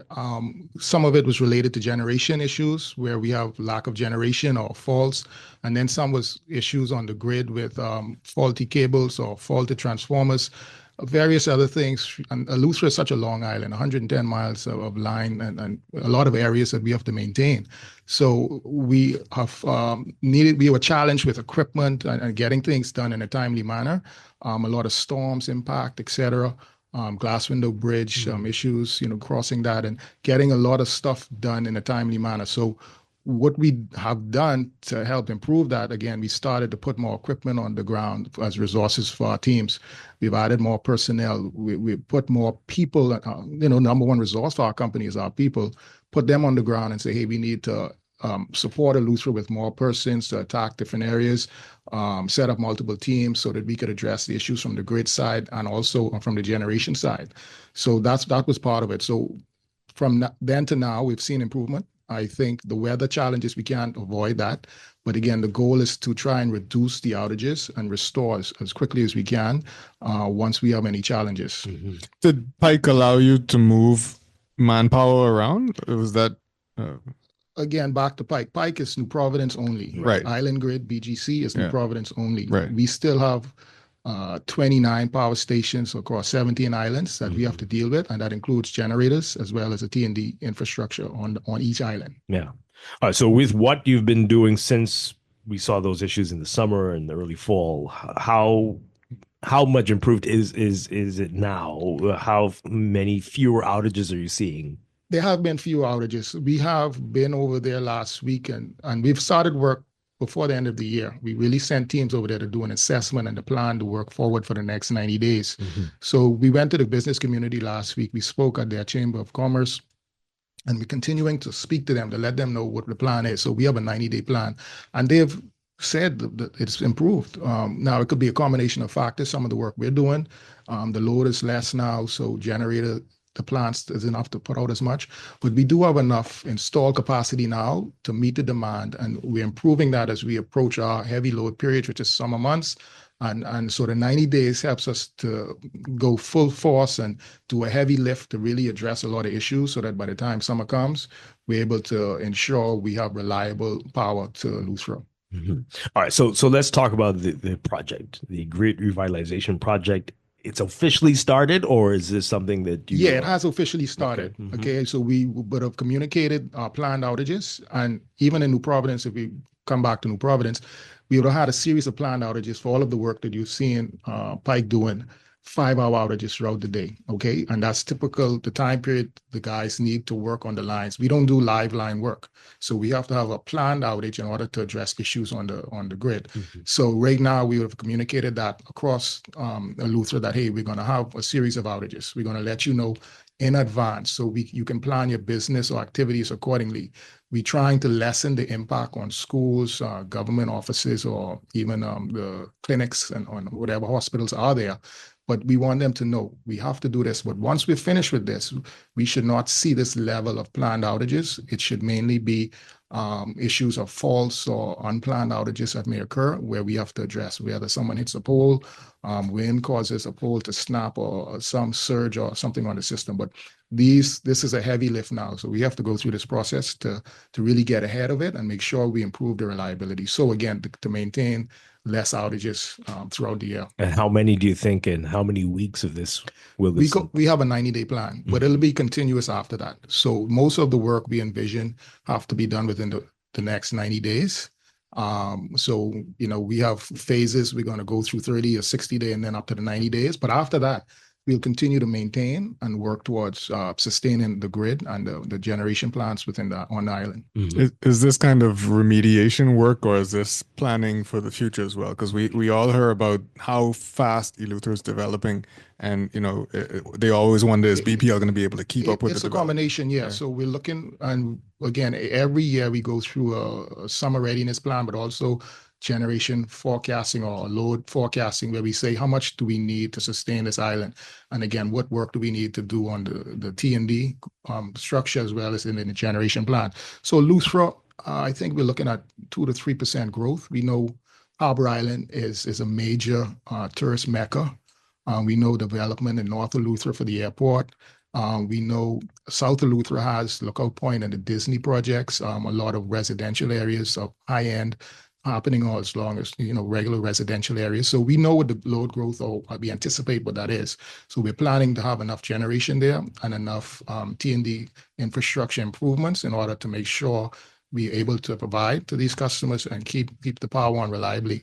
It involves probably adding more feeders to have a redundancy. For example, in Providence, there was an outage on the weekend that didn't impact many customers, but because we were able to back feed and supply from another generating point or another feeder. And so this is key to us improving that infrastructure. Harbour Island is a big, I guess, a special case, as we call it, due to the amount of people on that island. The demand is that spikes not during our normal, what we anticipate times like summertime. Right now, this is their peak season. Oh, wow. If you have a U.S. holiday, what is the next one? President's Day or whatever something day. coming? If you see all these yachts and jets coming and they land and everyone goes to Harbour Island. So Harbour Island load spikes. So right now, we know this is their peak season. We've spoken to the hoteliers and we're trying to get an idea. Hey, this is your peak season. When is it going to fall off? When would you like us to do outages if we need to do? So we have that communication going on where we understand and we know what we need to address in order to maintain proper service for these customers. And that's Harbour Island and that's mainland as well. Harbour Island's had this issue forever. They still have their own separate generation, right? Yeah, There's they no have a line generation from plan. Eleuthera, even though they talked about that. That line exists, but we have to, again, that's part of our revitalization. We have to look at ways of restoring that line and ensure that it's not damaged further by boating, et cetera. And so that when we have any issues or spike in demand on Harbour Island, we can supply from the mainland, because the mainland has 2 other plants that are sized in order to accommodate Harbour Island. But again, Harbour Island has grown exponentially. So we have to look at new ways of also addressing the load demand across all the other islands. And, that would lead into the government's overall plan for introduction of IPPs across all islands in the Bahamas to help us, look as a way forward over the next 2 years and into the future. Yeah. All right. So before we go to news, so tell us a little more about what's included in this project, and you can get into some of the technical. Well, the details simply, I've driven the island up and down last week, and I saw there's a lot of vegetation encroachment on the poles. And in Providence, we have a lot of, building and structures. So you don't see a lot of bush encroaching on the road, et cetera. And as we call it, bush in the Bahamas. So we have to push that back. We have to be able to access these poles. The design of the grid in Eleuthera is unique. Some of the poles, they divert deep off of the roadway per se. Mostly you see poles close to the road or a certain distance, which we call our wayleaf, but a lot of their poles are hard to access and we need to clear that, number one. We have old poles, we have old supporting wires and old transformers and stuff that need to be addressed or changed. We're putting in also fault indicators and protection devices at substations in different areas so that if there are surges or faults for whatever reason, we can isolate that, basically interrupt that from spreading to any, so we limit the amount of customers that are offline. We know where that is, so we can quickly address it. And again, we want to have protection to our generating plant, because usually if there's a surge and there's not proper protection, surge can cause a trip on an engine. An engine start it takes a while for it to restore. So we want to make sure we protect and we limit that and we are able to basically restore. So it involves clearing vegetation, shoring up any substation transformers that we have on the grid, as well as improving and maintaining or returning to service some of our generators out offline, and ensure that from both ends we have everything ideal or as best we can in order to meet the demand. All right. We need to take a break for news. When we come back, we have a whole lot more questions for you, Anthony Christie and Arnett Ingram with BPL, talking about the Eleuthera Grid Revitalization Project. This is Morning Blend. We're going to take this into Morning Blend Business when we get back. Stay with us here on Guardian Radio 96.9. She calls out to the man on the street. Sir, can you help me? It's cold and I know it's. There's somewhere you can tell me. He walks on, doesn't look back. He pretends he can't hear her.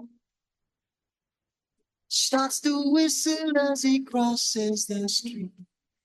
Seems embarrassed to be there. Oh, think twice. 'Cause it's another day with you being back.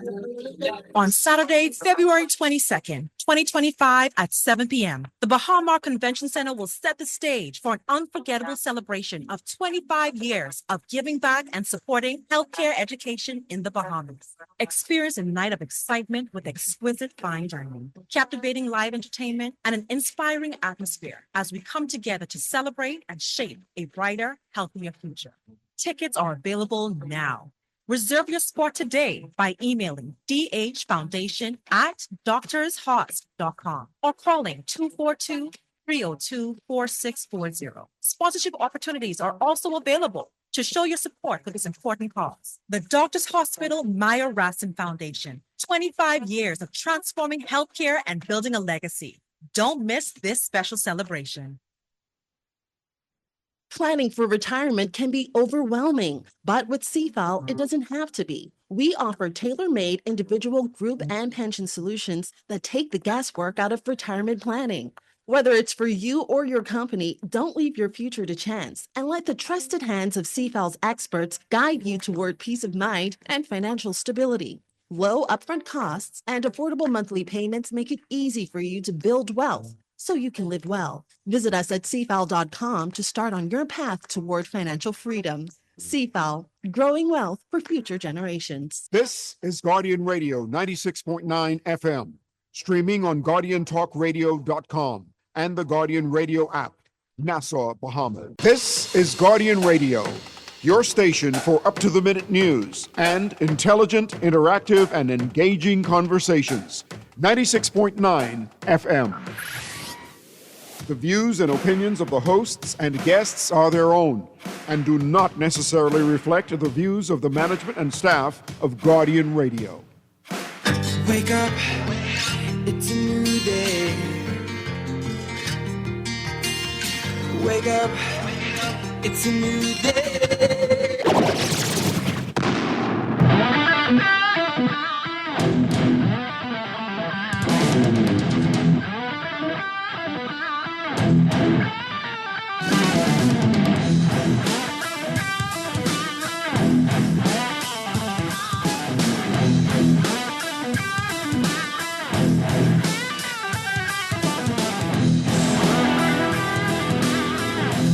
Welcome to Morning Glen Business on this Wednesday, February 5th, 2025. Welcome back to our Morning Blend listeners. Once again, I'm Dwight Strachan along with Chester Robards, and we continue our conversation about the Eleuthera Grid Revitalization Project with BPL. We have Chief Operations Officer, COO, Anthony Christie with us, along with the Manager of Corporate Communications, Arnett Ingram. And we're getting all the information that people need to know, including the planned outages that are going to be necessary to facilitate this project. These have started already. Yes, our first planned outage right actually into started that right there, on yeah. Monday. Mhm. We had our first planned outage from 1 to 5 o'clock in the afternoon. So what we intend to do with these planned outages is make sure that we communicate them to the customers in advance. We've made a commitment that at least 48 hours in advance, our customers will know that there is a planned outage that will take place. Mr. Christie spoke to the fact that we don't do live line work at BPL. So when this is required to happen, we have to turn the power off. So the customers will be experiencing outages. We made a commitment that we're going to limit them to 5-hour intervals. We know that's still a long period of time. And we're going to make sure that they're during the daytime hours when people are typically at work, so that it won't inconvenience them at night, when it's also difficult for our crews to work because of the streetlight limitations on the island of Eleuthera. So our commitment is to make sure that we communicate in advance, and there are a number of ways that our customers can get this information. We posted on BPL's Facebook page.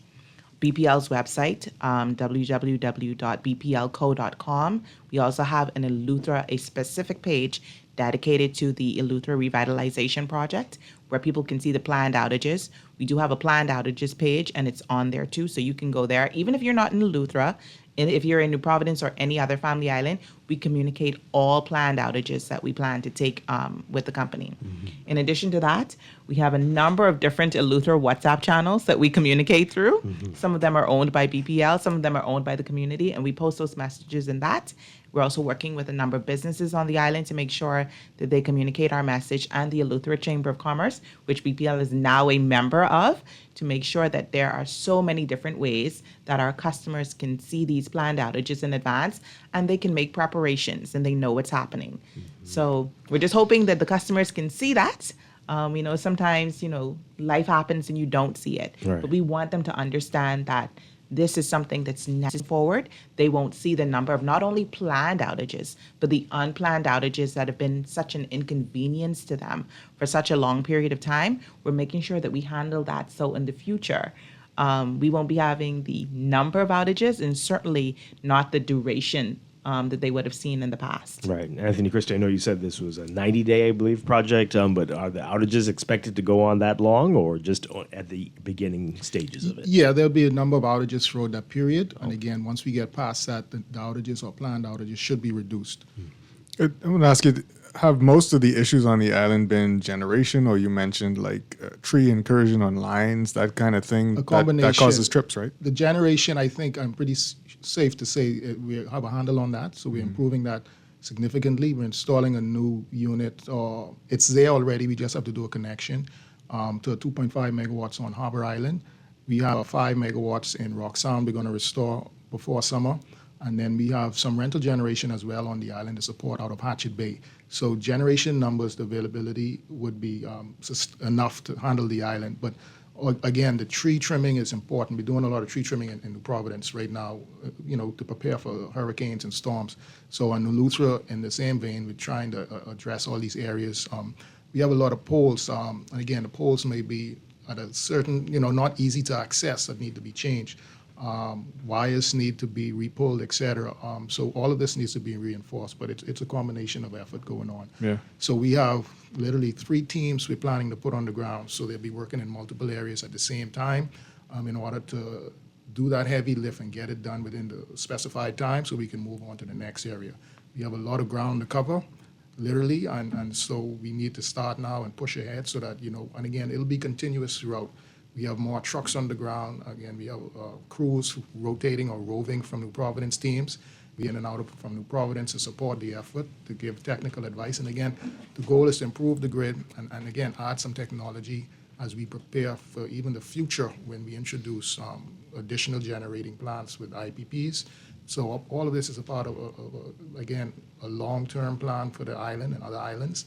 But Eleuthera right now is our big heavy lift due to the number of outages we've experienced. Yeah.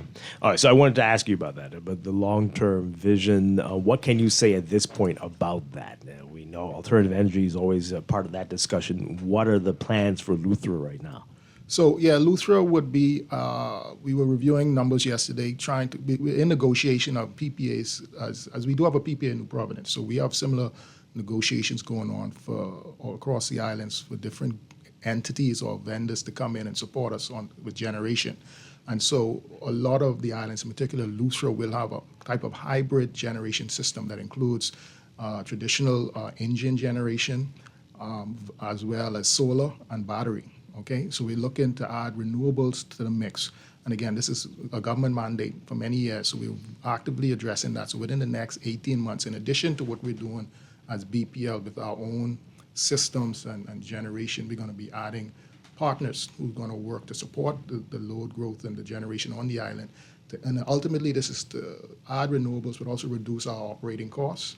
And again, we would see that translated to a reduction in our bill. But this is, again, a long-term vision down the road. Right. So within a typical operation like this, once we sign, would take 18 months to 2 years, hopefully, to complete. But in the meantime, you still have to generate. In the meantime, you still have to provide reliable power. Yeah. So long term, we hope to see the injection of a lot of solar across the islands, more reliable supply, and again, the introduction of LNG, which is right now the most cheapest fuel. It's a clean fuel.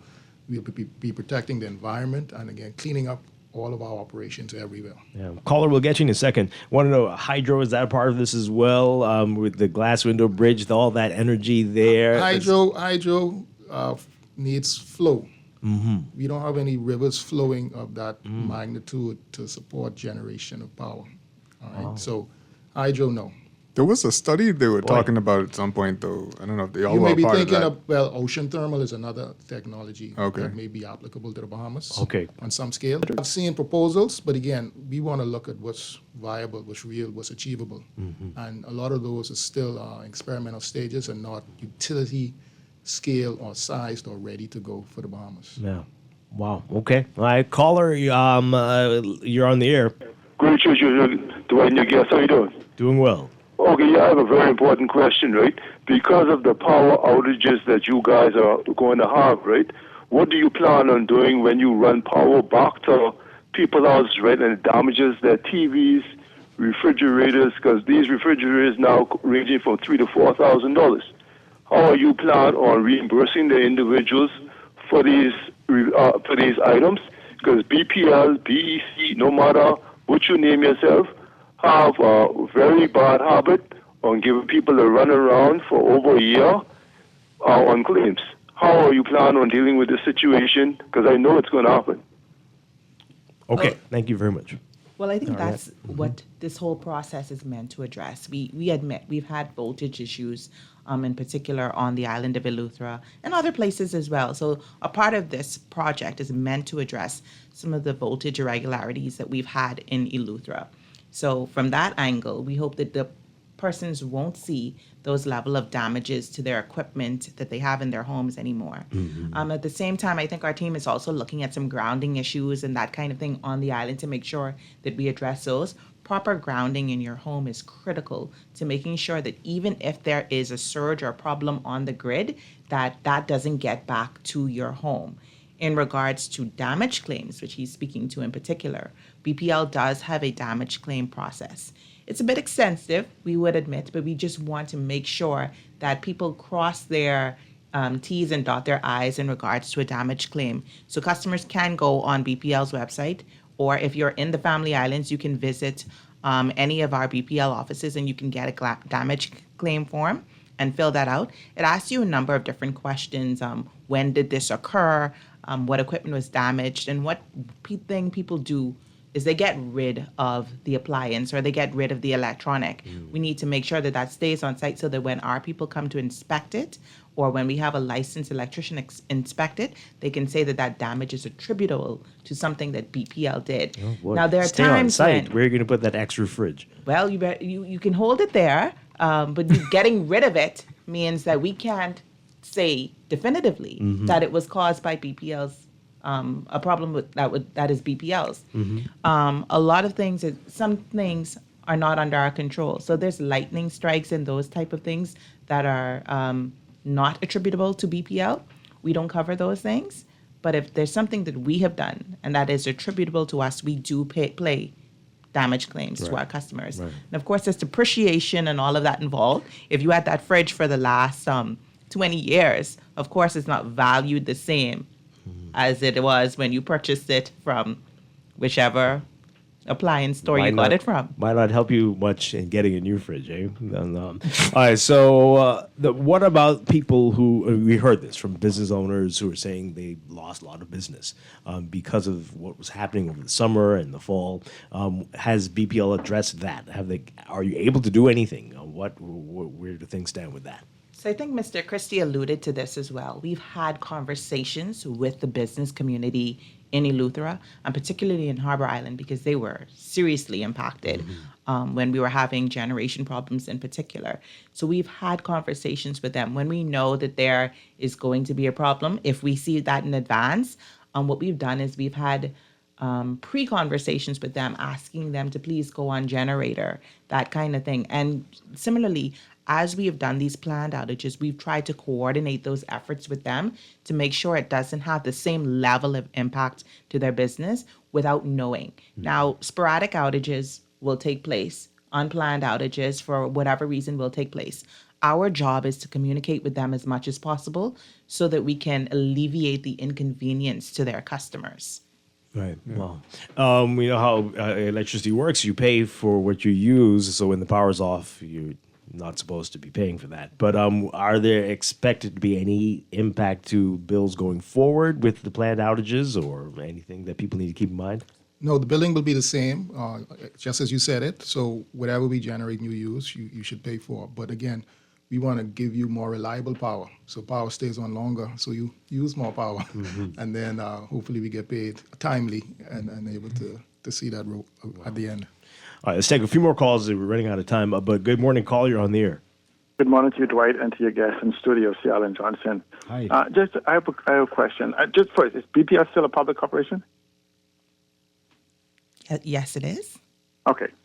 The reason I'm asking is that is it possible that, you have an extensive island by island, the islands that you cover, for you to, assuming that you have created an energy needs analysis, that can be made available island by island, anticipating whatever the government policies for each of those islands has promised, and then be able to give a timeline and cost so we could see what the hindrances, because I personally believe that this is all about a money structure that actually prohibits you from going in.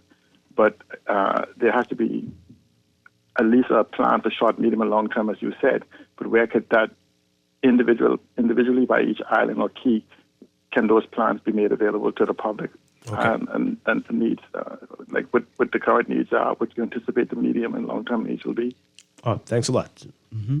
Yes, I think this government and the Ministry of Energy under Minister Jo Beth Colby Davis has really strived to communicate the plans across the board of what's happening with the energy and BPL in particular.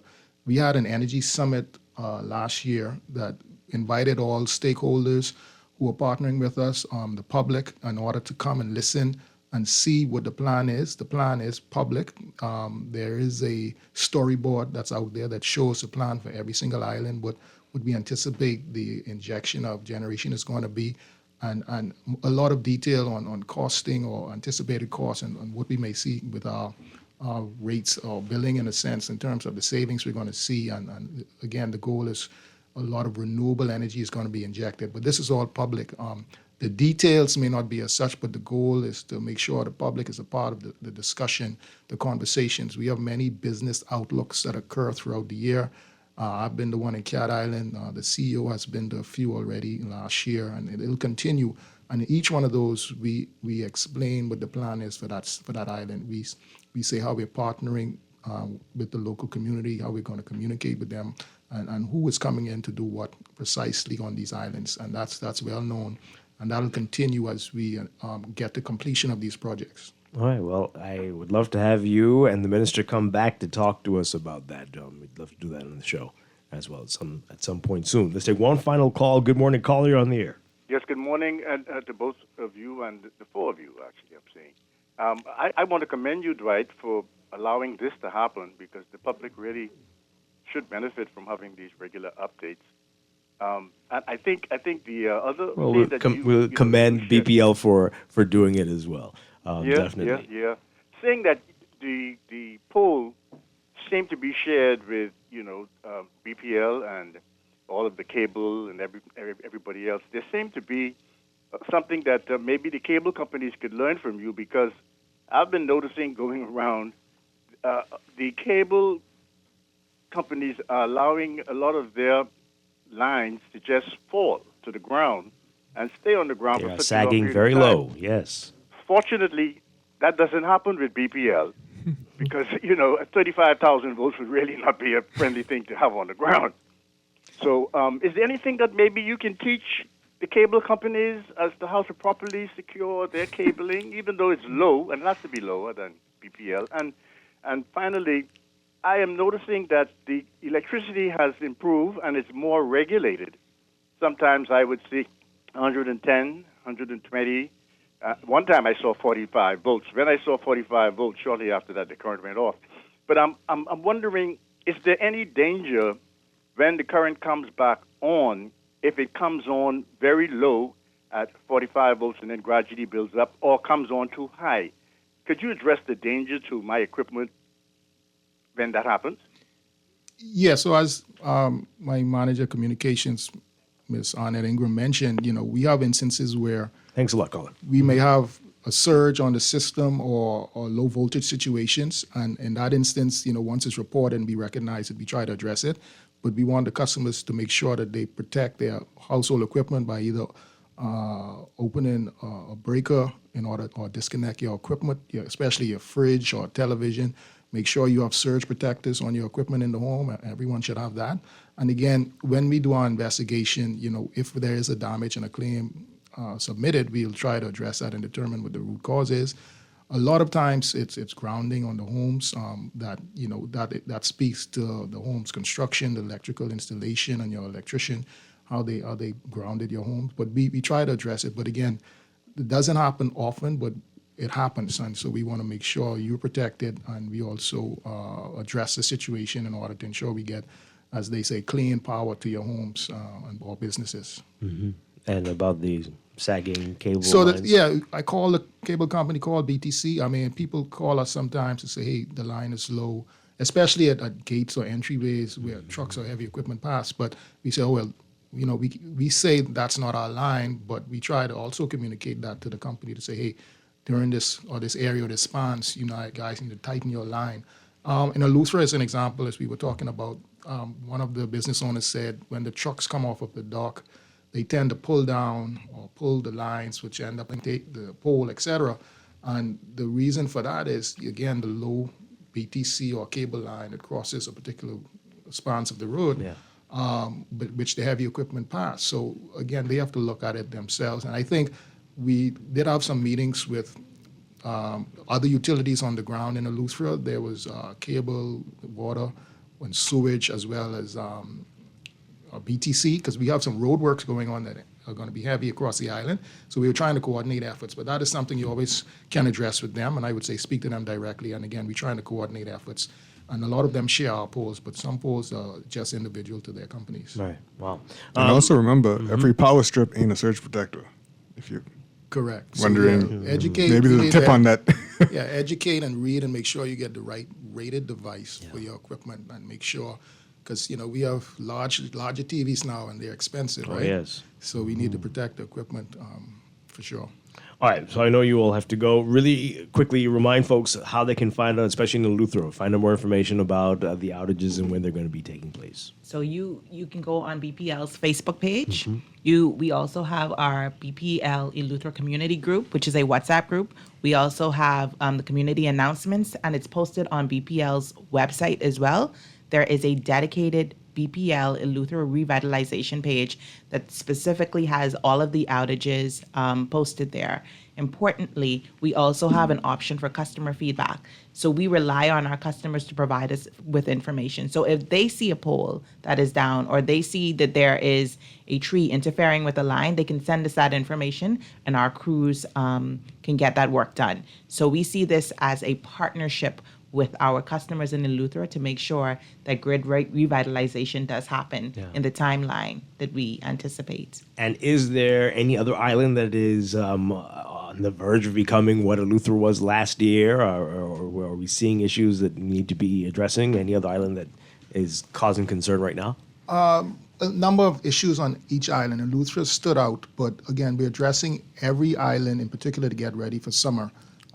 As far south as Inagua. So we have regional managers responsible for these areas. They're doing a lot of visits right now.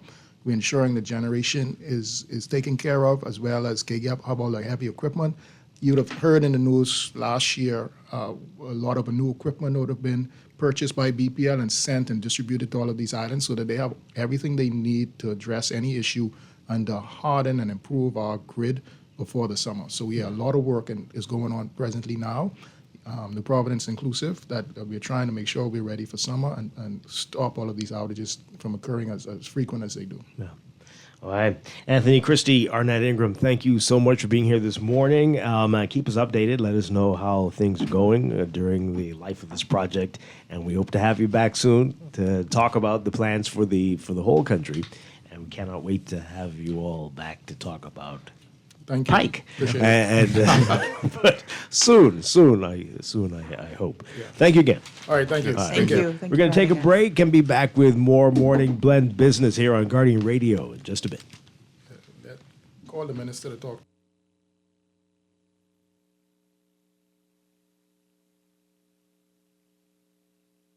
Strumming my pain with his fingers,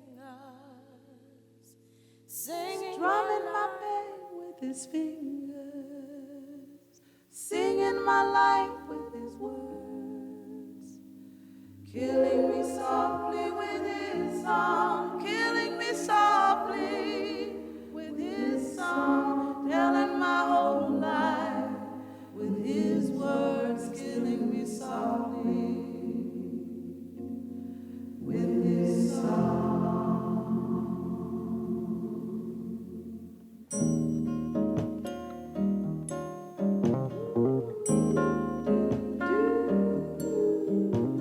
Pender is carrying a new line of tile, the Sky series of porcelain. Comes in 4 colors, tones, and shades. There's Sky Noir, Sky Azure, Sky Glance, and this one, Sky Gris. Sky Gris, as you'd imagine, gives you a smoky kind of feel. It's not heavy and depressing, but gives the area a chill feeling. The Sky series comes in 2 formats, 24 by 24 at $5.30 a square foot, 12 by 24 at $5.25 a square foot.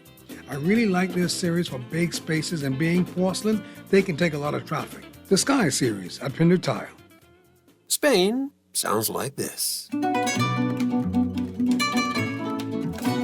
But with a little Caribbean, it can sound like this.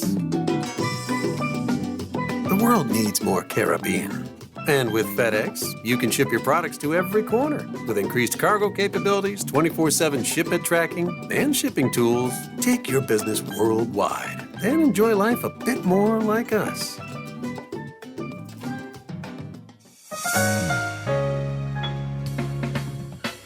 All those loans I had were so overwhelming. Fidelity's debt consolidation loan combined all my loan payments into one easy payment with a built-in savings plan that pays me unbeatable interest. It's time to make that move to Fidelity. Call 356-7764. Fidelity, we're good for you. Alpha Sounds Promotion presents Back to Love, an unforgettable evening of smooth R&B vibes and cherished memories. Join us at the Nassau Cruise Port on Saturday, February 15th for a spectacular all-white affair featuring live performances by soul sensations Freddie Jackson,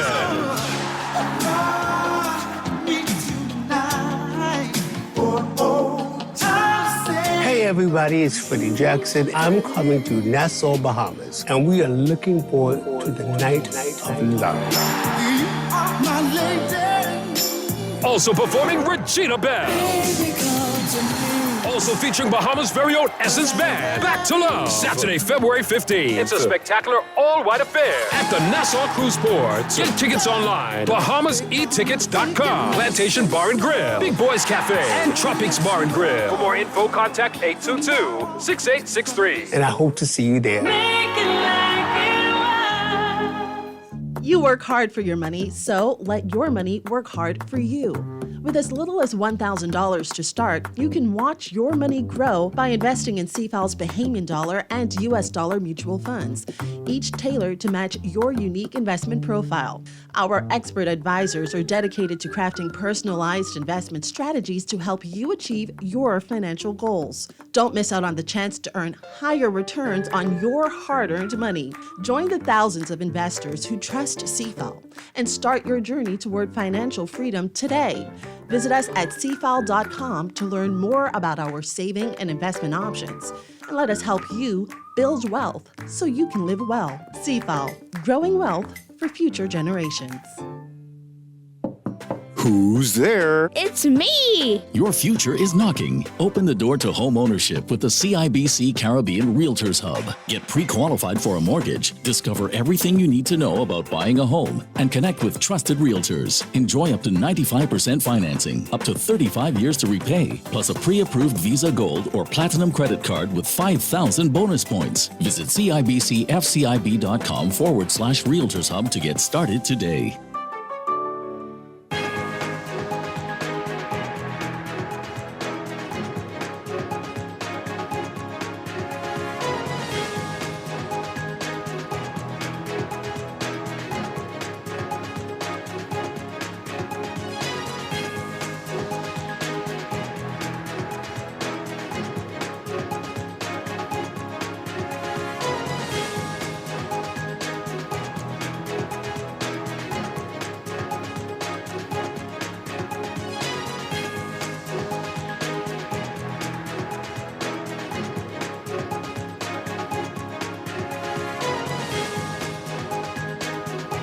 It's time for your morning business report brought to you by CFAL. The joint official liquidators of FTX Digital Markets are set to release reimbursements to its first creditors by February 18th, but only those whose claims are less than $50,000.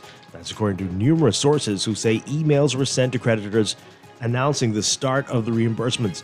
Multiple cryptocurrency news sites explaining that creditors would receive 100% of what they invested in FTX Digital Markets, plus 9% interest calculated from the time the giant cryptocurrency trading platform collapsed in 2022. They added that the reimbursements will be handled by BitGo, a regulated custody platform for cryptocurrency. More on that in today's Guardian business section. Illegal boat charters cost the tourism industry millions every year, according to Adoni Lasgaris, president of the Bahamas Excursion Operators Association. Lasgaris telling Guardian Business yesterday that the recent arrest of an American accused of offering boat charters illegally to the tune of $5,000 a person was excellent news, and local law enforcement officers need to keep up their vigilance in Bahamian waters. The issue of illegal charter activities in the country, a long-standing one with illegal charters happening throughout the length and breadth of the archipelago. Estimates suggest millions of dollars are stolen from the industry annually. And artificial intelligence technology can be integrated into the tourism sector to boost the performance of its top vertical market, the highly successful weddings and romance market, as according to AI expert Chloe Burke. Burke was a guest and speaker at the Ministry of Tourism, Investments and Aviation's recent Come for the Romance campaign, bringing some 60 travel wedding planning specialists to the country to get a better understanding of what is on offer here. Burke, who is a board member of Burke Enterprise, brought Ray-Ban's Meta AI glasses with her to show off the potential of integrating technology into wedding planning and promotion. She explained that in her own business, she uses the glasses to create content and even has begun selling them. Burke says that virtual reality goggles are another technology romance planners can use to make their work more efficient and the user experience better. Read more about that in today's Guardian business section. Wow.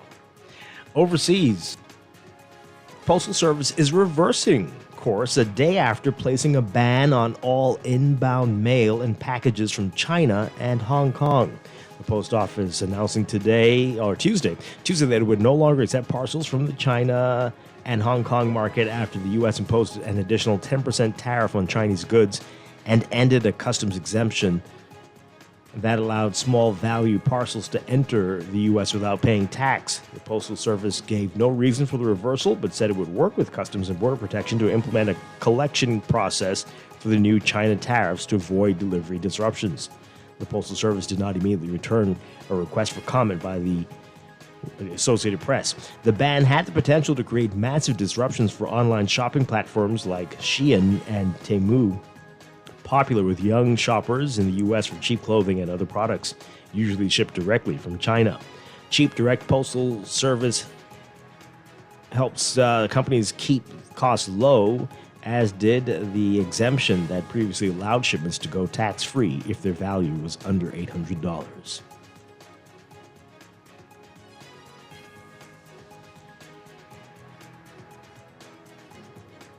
And the website of the Chinese artificial intelligence company DeepSeek, whose chatbot became the most downloaded app in the United States, has computer code that could send some user login information to a Chinese state-owned telecommunications company that has been barred from operating in the United States. That's according to security researchers. The web login page of DeepSeek's chatbot contains heavily obfuscated computer script that, when deciphered, shows connections to computer infrastructure owned by Chinese Mobile, a state-owned telecommunications company. The code appears to be part of the action creation and user login process for DeepSeek. In its private policy, DeepSeek has been acknowledging storing data on servers inside the People's Republic of China, but its chatbot appears more directly tied to the Chinese state than previously known through the link revealed by researchers to China Mobile. Closer to home in your Market Watch recapping trading on the BISX from Tuesday. Your market movers, Consolidated Water closing up 10 cents to 5.34. Emira Incorporated up 15 cents to 9.44. The Basic All Share Index closing at 3,097.90, up 0.25. That's your Market Watch, and that is your Morning Business Report, brought to you by CFAL, growing wealth for future generations.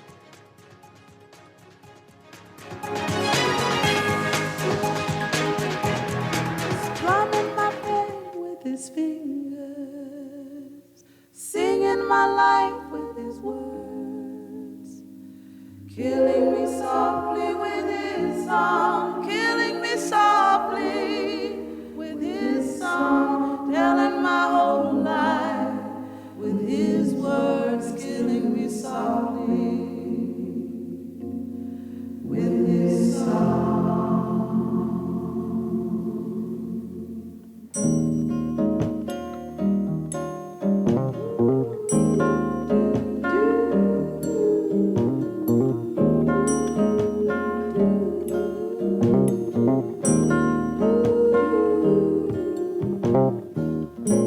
I heard he sang a good song. I heard he had a style. And so I came to see him, to listen for a while. And there he was, this young boy, a stranger to my eyes, strumming my pain with his fingers, singing my life with his words, killing me softly with his song, killing me softly with his song. Former Record of the Year, the Grammys. Oh, the old one. It's the original. Would it be the original? What? Why would it be? Whatever. It's old. Who gives? Anyway. Excuse me. Welcome back to Morning Blend Business on Guardian Radio 96.9. We've been playing for the past 2 days quality music that is It's good. Record of the I think year. the Fuji's one was better. But what? Whatever.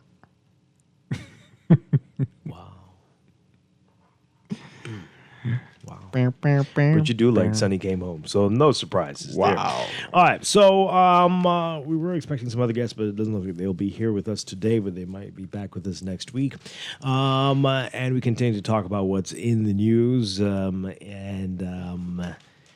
In fact, let's do this now. Some of our callers got into it earlier, but we do want to go back to that story about the coal, the burning. We know this has been a long-standing problem, and many disturbed by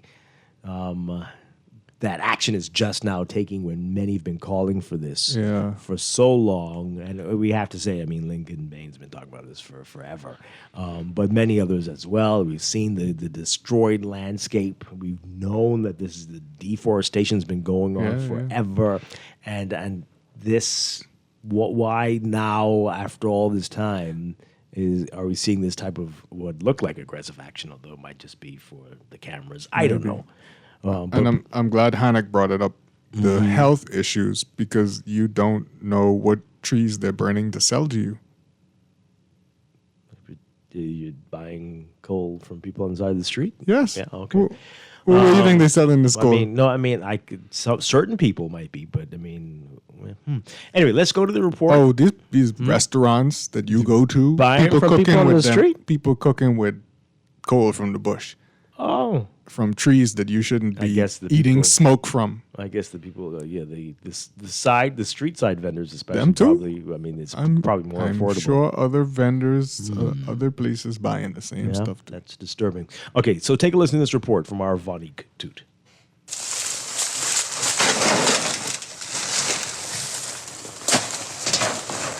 An outraged Environment Minister Von Miller led a team through bushes west of Golden Isles just south of Excellence Estates No. 2 to a charcoal operation. At this particular site, dirt, trees, and debris were used to form a charcoal kiln, which officials believe has been operated illegally for years. Miller has vowed to dismantle and destroy the illegal sites, which have been the subject of complaints by residents of surrounding communities. This is a vexing issue, particularly for areas like Excellence Estates, 1 and 2, Elegant Estates, Golden Meadows, southern breezes and the other surrounding communities. They've been complaining about this for quite some time, particularly at night. The smoke, it bothers them. They're extremely uncomfortable. Many of them cannot open their windows to get fresh air, and they've been complaining about this. And so we want them to know that I announced several weeks ago that we would be dismantling and destroying these sites. Plumes of smoke billowed in the background as officials from the Ministry of Environment and Natural Resources toured the site. While looking around, they stumbled upon stacks of bags that were concealed in bushes. They have since been confiscated by police. Miller says such operations raise environmental and health concerns. This is just a warning to those persons who are responsible for this. As you can see, this has been going on for quite some time. Very well planned, but we must put a stop to this. As you know, health-wise, the causes of cardiovascular and respiratory diseases, but also we've seen the example of the fires in California. We're present in the midst of a drought. So with fires going on and the wind blowing, anything can happen. This is extremely dangerous. He says as recently as Sunday night, he witnessed burning activities, adding they are in the process of investigating who the property belongs to. Enough is enough. This is beyond enough. And something has to be done about this. The residents have been complaining for a while. And now, this is the time to move in. This is the time to dismantle. This is the time to destroy and eradicate this. And all of the parties involved, the residents, the persons doing these illegal operations, of course, it's extremely difficult to apprehend them because once they hear you coming, they disappear in various ways. They get out. The minister suggested that operations like this one have been able to thrive as there is a market for coal on New Providence and the Family Islands. Acting Director of the Forestry Unit, Danielle Hannick, says because the site is unregulated, officials do not know what materials are being used to make the charcoal. Certain woods are not recommended for this use. So especially if you're using it for cooking or for culinary for consumption, you would not use certain types of woods. For example, you wouldn't recommend pine wood to be used or poison wood to be used because of the level of toxicity. So over time, it would actually lead or have detrimental health benefits for consumers. And so that what does that look like? That looks like indigestion problems, also respiratory problems as well from this.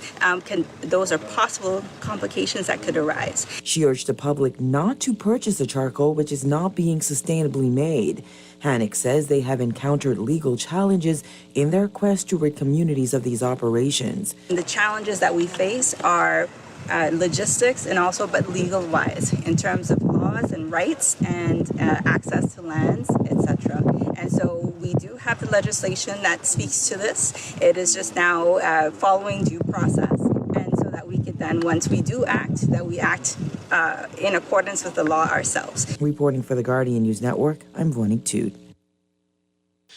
All right, interesting stuff. Some of you already reacted to this earlier, as we said, but let's get your reaction to it now. Again, this is something people have been crying about for ages. But 323-6232, 325-4316, 325-4259. Call us toll free, 242-300-5720. Tweet us, Facebook us, text us, 422-4796. She didn't mention cancer, but that I'm sure that's been like a talk for a long time about coal-fired food, especially if it's burnt to a crisp. They're saying smoking anything. So you smoke cigarettes. Well, not necessarily weed, but meat, food, right? The carcinogens are in it, and so it is dangerous. So double that when you use wood that ain't supposed to be used for cooking food. So. Wow. Let's take this call. Good morning. You're on the air. Good morning, Dwight. Once again, Seattle and Johnson. They didn't know who owned any land in the Bahamas? I don't think I heard that part, but who Yeah, knows? He he might have said said that. he said we have to find out who the owners is. One Oh, person the don't owner know of that land. Yes, he did say that part. Right, that's what I'm saying. The government should know who owns all the lands in the Bahamas. Yeah. But He probably doesn't. Okay, that's Right. even worse because he is government. Dwight, you could regulate coal, right? This is a health issue, safety issue. It's an origin on coal. You could simply say any coal sold in the Bahamas must show a point of origin. So that means where they find them on the boats, because you have to take them to the out islands by boat or by plane or wherever you carry it. And so anytime you go to check those different things, because they should even be considered a hazardous materials for transport, is to have the person provide an origin certificate. And it's the same thing for when they're being exported or whatever else, or used. The origin certificate comes already on the branded products. Just let's put it on the same thing. Then without the origin certificate, just like how you say that cigarettes and everything don't have the government stamp on it, guess what? It's subject to confiscation. And so they could just go around and confiscate at the source. They could do that, but of course you are in a country where we've got lots of people driving without any license plates at all and no insurance and driver's licenses. So I don't know. Right, but this is where, again, Dwight, small country, digitalization, datification, and digital transformation. It only needs half of us to do it. And the rest who don't will just be enforced upon. The problem is that we seem to want to be like cemented in the past and continuously deny the future. But if we want to compete in the new global world that's being shaped, the new world order that's being shaped, digital is the only way for us to go. Thanks. Okay, thank you very much. Let's take this call. Good morning, caller. You're on the air. Are you there? Just how you doing? Hi, good morning. A quick question, right? Okay, the situation going on in the U.S. right now, right? A lot of Bahamians and a lot of other citizens are going across the adventure of a better life. Which one is better for them to get, a citizenship versus green card? Which one is more beneficial for the individual? I'll hang up. I'm not understanding why you're asking us this question. I mean, okay. And what is the point of the? Not sure why you're asking us that. And that's up to you to decide if you want to pursue that. Green card is what, permanent residency or at least residency? But I mean, what's the point? What? Anyway, caller, good morning. You're on the air. Are you there? Good morning. Yes. Hello. Hi. Good morning. Yes. Actually, Turn on your radio for us, please. I'm moving away from that section. Actually, I was trying to get through while your BPL representative was on the radio, but I was unable to. But before the pandemic, the lamppost just in the front of my yard, the lightning struck it. I watched the lightning struck it. And they were through my corner working several times, and I brought it to their attention, but it went on deaf ears. But what I'm also calling about, I know that when it was BEC and they changed to BPL, the poles, when you buy properties in Seabreeze, I live in Seabreeze, the developer, at the time, the lampposts all in the back of our yards. So it means that the trees are growing all through the wires. So the other day, I had to actually pay to get up a big tree that was growing all through the wires. You can still hear me? Yeah, we're listening. Okay. So what happened, I had to pay myself to get it because I was afraid that, hurricanes were threatening. And as a result of cutting it down, this is still a big, big piece of the limb stuck all in the wires. Now, I alerted someone about it as well, but nobody came to check it out. And also through my corner, one end of the street, I saw where solar lights were installed. But the other end where I live is dark. And I spoke to them about it. I spoke to the guys from Cable Bahamas and Patelco. But I'm wondering, who's responsible for that? Somebody should be responsible. For saying, but the lights and the trees are growing through the wires in the back of our yards. There are several trees. But if you look along the stretch, a lot of trees are growing in the back of the yard. But I guess BPL perhaps saying it's not. They remove their wires now to the front of our yards. But I wish I could have gone on while the gentleman was there from BPL. Yeah. Yeah, I think you should try again. Yeah, I'm going to try. It's maybe definitely write a letter about it or something. You could just talk and it's just like water running down the duck back, Yeah. People forget about what you're saying and what they're trying to bring to their attention. Hope you get that resolved, but keep Yeah, trying. I'm going to try again. Keep trying. Hopefully they heard that just now as well. Okay, thank you for calling. All right, let's read some text messages in our final couple minutes here. Oh, wow, coal is burning on Carmichael Road and other parts of the islands. Tell us something we don't know. Irrelevant ministers needing headlines. Wow, okay. Find out who has the exclusive license for casuarina trees and making coal. What? Why would anyone have that? I'm talking any casuarina tree in the Bahamas. What? Why would there be such a thing? Okay. Well, this texter here out of nowhere. Okay, lost woke liberals. Huh? Who are this? Who are they? Us? Wow. Illegal persons should not have the right to health care and schooling. My community would look way better if certain people wasn't making coal, creating septic systems in the bush, overwhelming our healthcare system, or some people buy and build and sell liquor to the bottom level and have 300 people upstairs. Okay. It's just the cutlass through the bush, Yeah, just swinging basically. left. Okay. And they go on to say, all of a sudden now, Mr. Miller could hear his constituents' complaints. Why is now the time to take action? Is it because they are selling us poison coal and also possibly causing cancer? Okay. And this one says here, I understand CBPL, but what is Pike all about? What do you mean? What do you mean by that? Okay. I don't know if you have been paying attention. But hopefully we'll know what the deal is literally with Pike soon. Yeah. And they're saying soon. They're saying this month we might have finally crossed. Is it crossed the I's or dotted the I's and crossed the T's? In this case, you hopefully they won't. Hopefully, won't cross the I's or we'll uncross the I's. If you cross the I's, you're signing on the wrong line. Well, we've been waiting so long. I think I's were crossed, but everything will be back to where it's supposed to be. Hopefully soon. Hopefully, Chester Robards, thank you for being here this morning. Always a pleasure. I'll be back tomorrow morning with more Morning Blend and Morning Blend Business here on Guardian Radio 96.9. Dwight Strachan, have a great day, everybody. Stay tuned for On the Clock with Aaron Green next. With his fingers, singing my life with his words, killing me softly with his song, killing me softly with his song, telling my whole life with his words, killing me softly with his song.